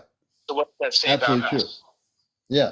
No, I mean, Mars has 10 to 20 million people living on it that are human. And it has a blue atmosphere because it has oxygen, which is something that we've been lied to about for current human history since I was a kid. So, all right, Amani. Yeah. Thing, didn't that also mean that impact zone nearly shattered the planet? Can you repeat? I'm sorry, I was speaking at the same time. What were you saying? I was saying that didn't the impact zone that has the deepest crater in the known solar system almost shatter the planet? Shatter Mars, you mean? Yes. Yeah, there was a planet called Maldek. Have you heard of the planet Maldek? The one that was between Mars and Jupiter. It was a very big planet. It was a populated planet which did something that ended up destroying the planet and also affecting the other planets in our solar system. Yeah. Yeah. I hear we had 4 garden planets: Mars, Maldek, and Venus. Yeah. Yeah. When Maldek blew up, it was because they were using some sort of technology that messed up their planet, and it ended up affecting Mars as well as the other planets. That's what you call the that asteroid belt is part of what's left of Maldek. That asteroid belt that you have to go through are remnants of the planet Maldek. Yeah, just figured I'd give you that information. For some reason, I know this, so I figured I'd share that information with you. Okay. You'll have to send me more information on it. Yeah, I don't have really any information to send. It's all in my consciousness. So I'll have to share it with you when we speak. Okay. All right. All right. Hey, I want to thank you all for being here. I'd go on all night if I could, but I got to get some sleep, folks. You're watching Encounters, join us tomorrow night at 11 o'clock for a show that's out of this world. And I have no idea what's going to happen. As always, it's always spontaneous. I love you all. I thank you all for being here. Ashley, again, thank you so much. Amani, have a great night. And we'll figure this out. And we will have our NASA contact work on getting more people that he's friends with higher cosmic clearance to go forward with information to him, and we'll let him be the voice of those people. So thank you both for being here. Have a great night, and we'll see you again tomorrow night on Encounters, a show that's out of this world. Take care. Ashley, take care. Thanks, you too. All right, we'll bring you down gently. Let's do this here. All right. Okay. Thank you, Sue. You see, we never know what our show is going to be like every night. We never know, right? But you can always be guaranteed we're going to get to the truth here, right? We're always going to tell you and be transparent about what happens. And now Ashley, our friend Ashley, has her friend in NASA. And now that I'm sure that Amani will go to his people that don't like the cover-up in NASA. And we're going to get more information out of NASA than we've ever had before on this show. We're going to make it once a week. And we're going to have good information on our program from NASA, from somebody that believes in disclosure. Okay? That's the way the commando works. That's the way we do it. Thank you, Sue. And I guarantee you, when I go off planet with April and the other people, Chesno and Johnny and Kit Kat, we will be coming back with stuff that'll blow your mind. You know, so that's a whole nother realm of the show. A lot of things happening, folks. So I want you all to take care, be well to each other. I would like to get some, if you loved what we were doing tonight, if you can afford it, please go to my Venmo account and show some support for me by going to my link on my Venmo on my main page and do a donation. You can do a TikTok donation. If you want to use TikTok right now, please do so. If you have TikTok coins, show me some love. I don't care if it's a whale, a seal, a light's going over the screen, a galaxy. I'll take all and everything, even the little ones like the ice cream cones or whatever you want to do. Paula, thank you. We appreciate the coffee magic, and I love coffee with whipped cream, so I have that in the morning. Thank you for the tiny beanie. Every little gift counts. Thank you. Tar, tar, tar to you, tar, tar, people. I sound like a pirate. You know, so I'm very happy with all. So let's keep the gifting going. Please follow me, follow each other. We've had 127,000 likes, almost 128,000. You folks are fantastic. I love you all. When I say that, I do love you all because I care about every single person that's viewing the show, wherever you are in the world. It's just a beautiful thing to bring everybody together. That's what our show is about, and we're glad to have you with us. Take care, everybody. I'm going to call it a night, and you've been watching Encounters. We'll see you tomorrow night at 11. Go on my YouTube channel to watch past shows, and you'll watch this show tomorrow. It'll be on YouTube. Take care.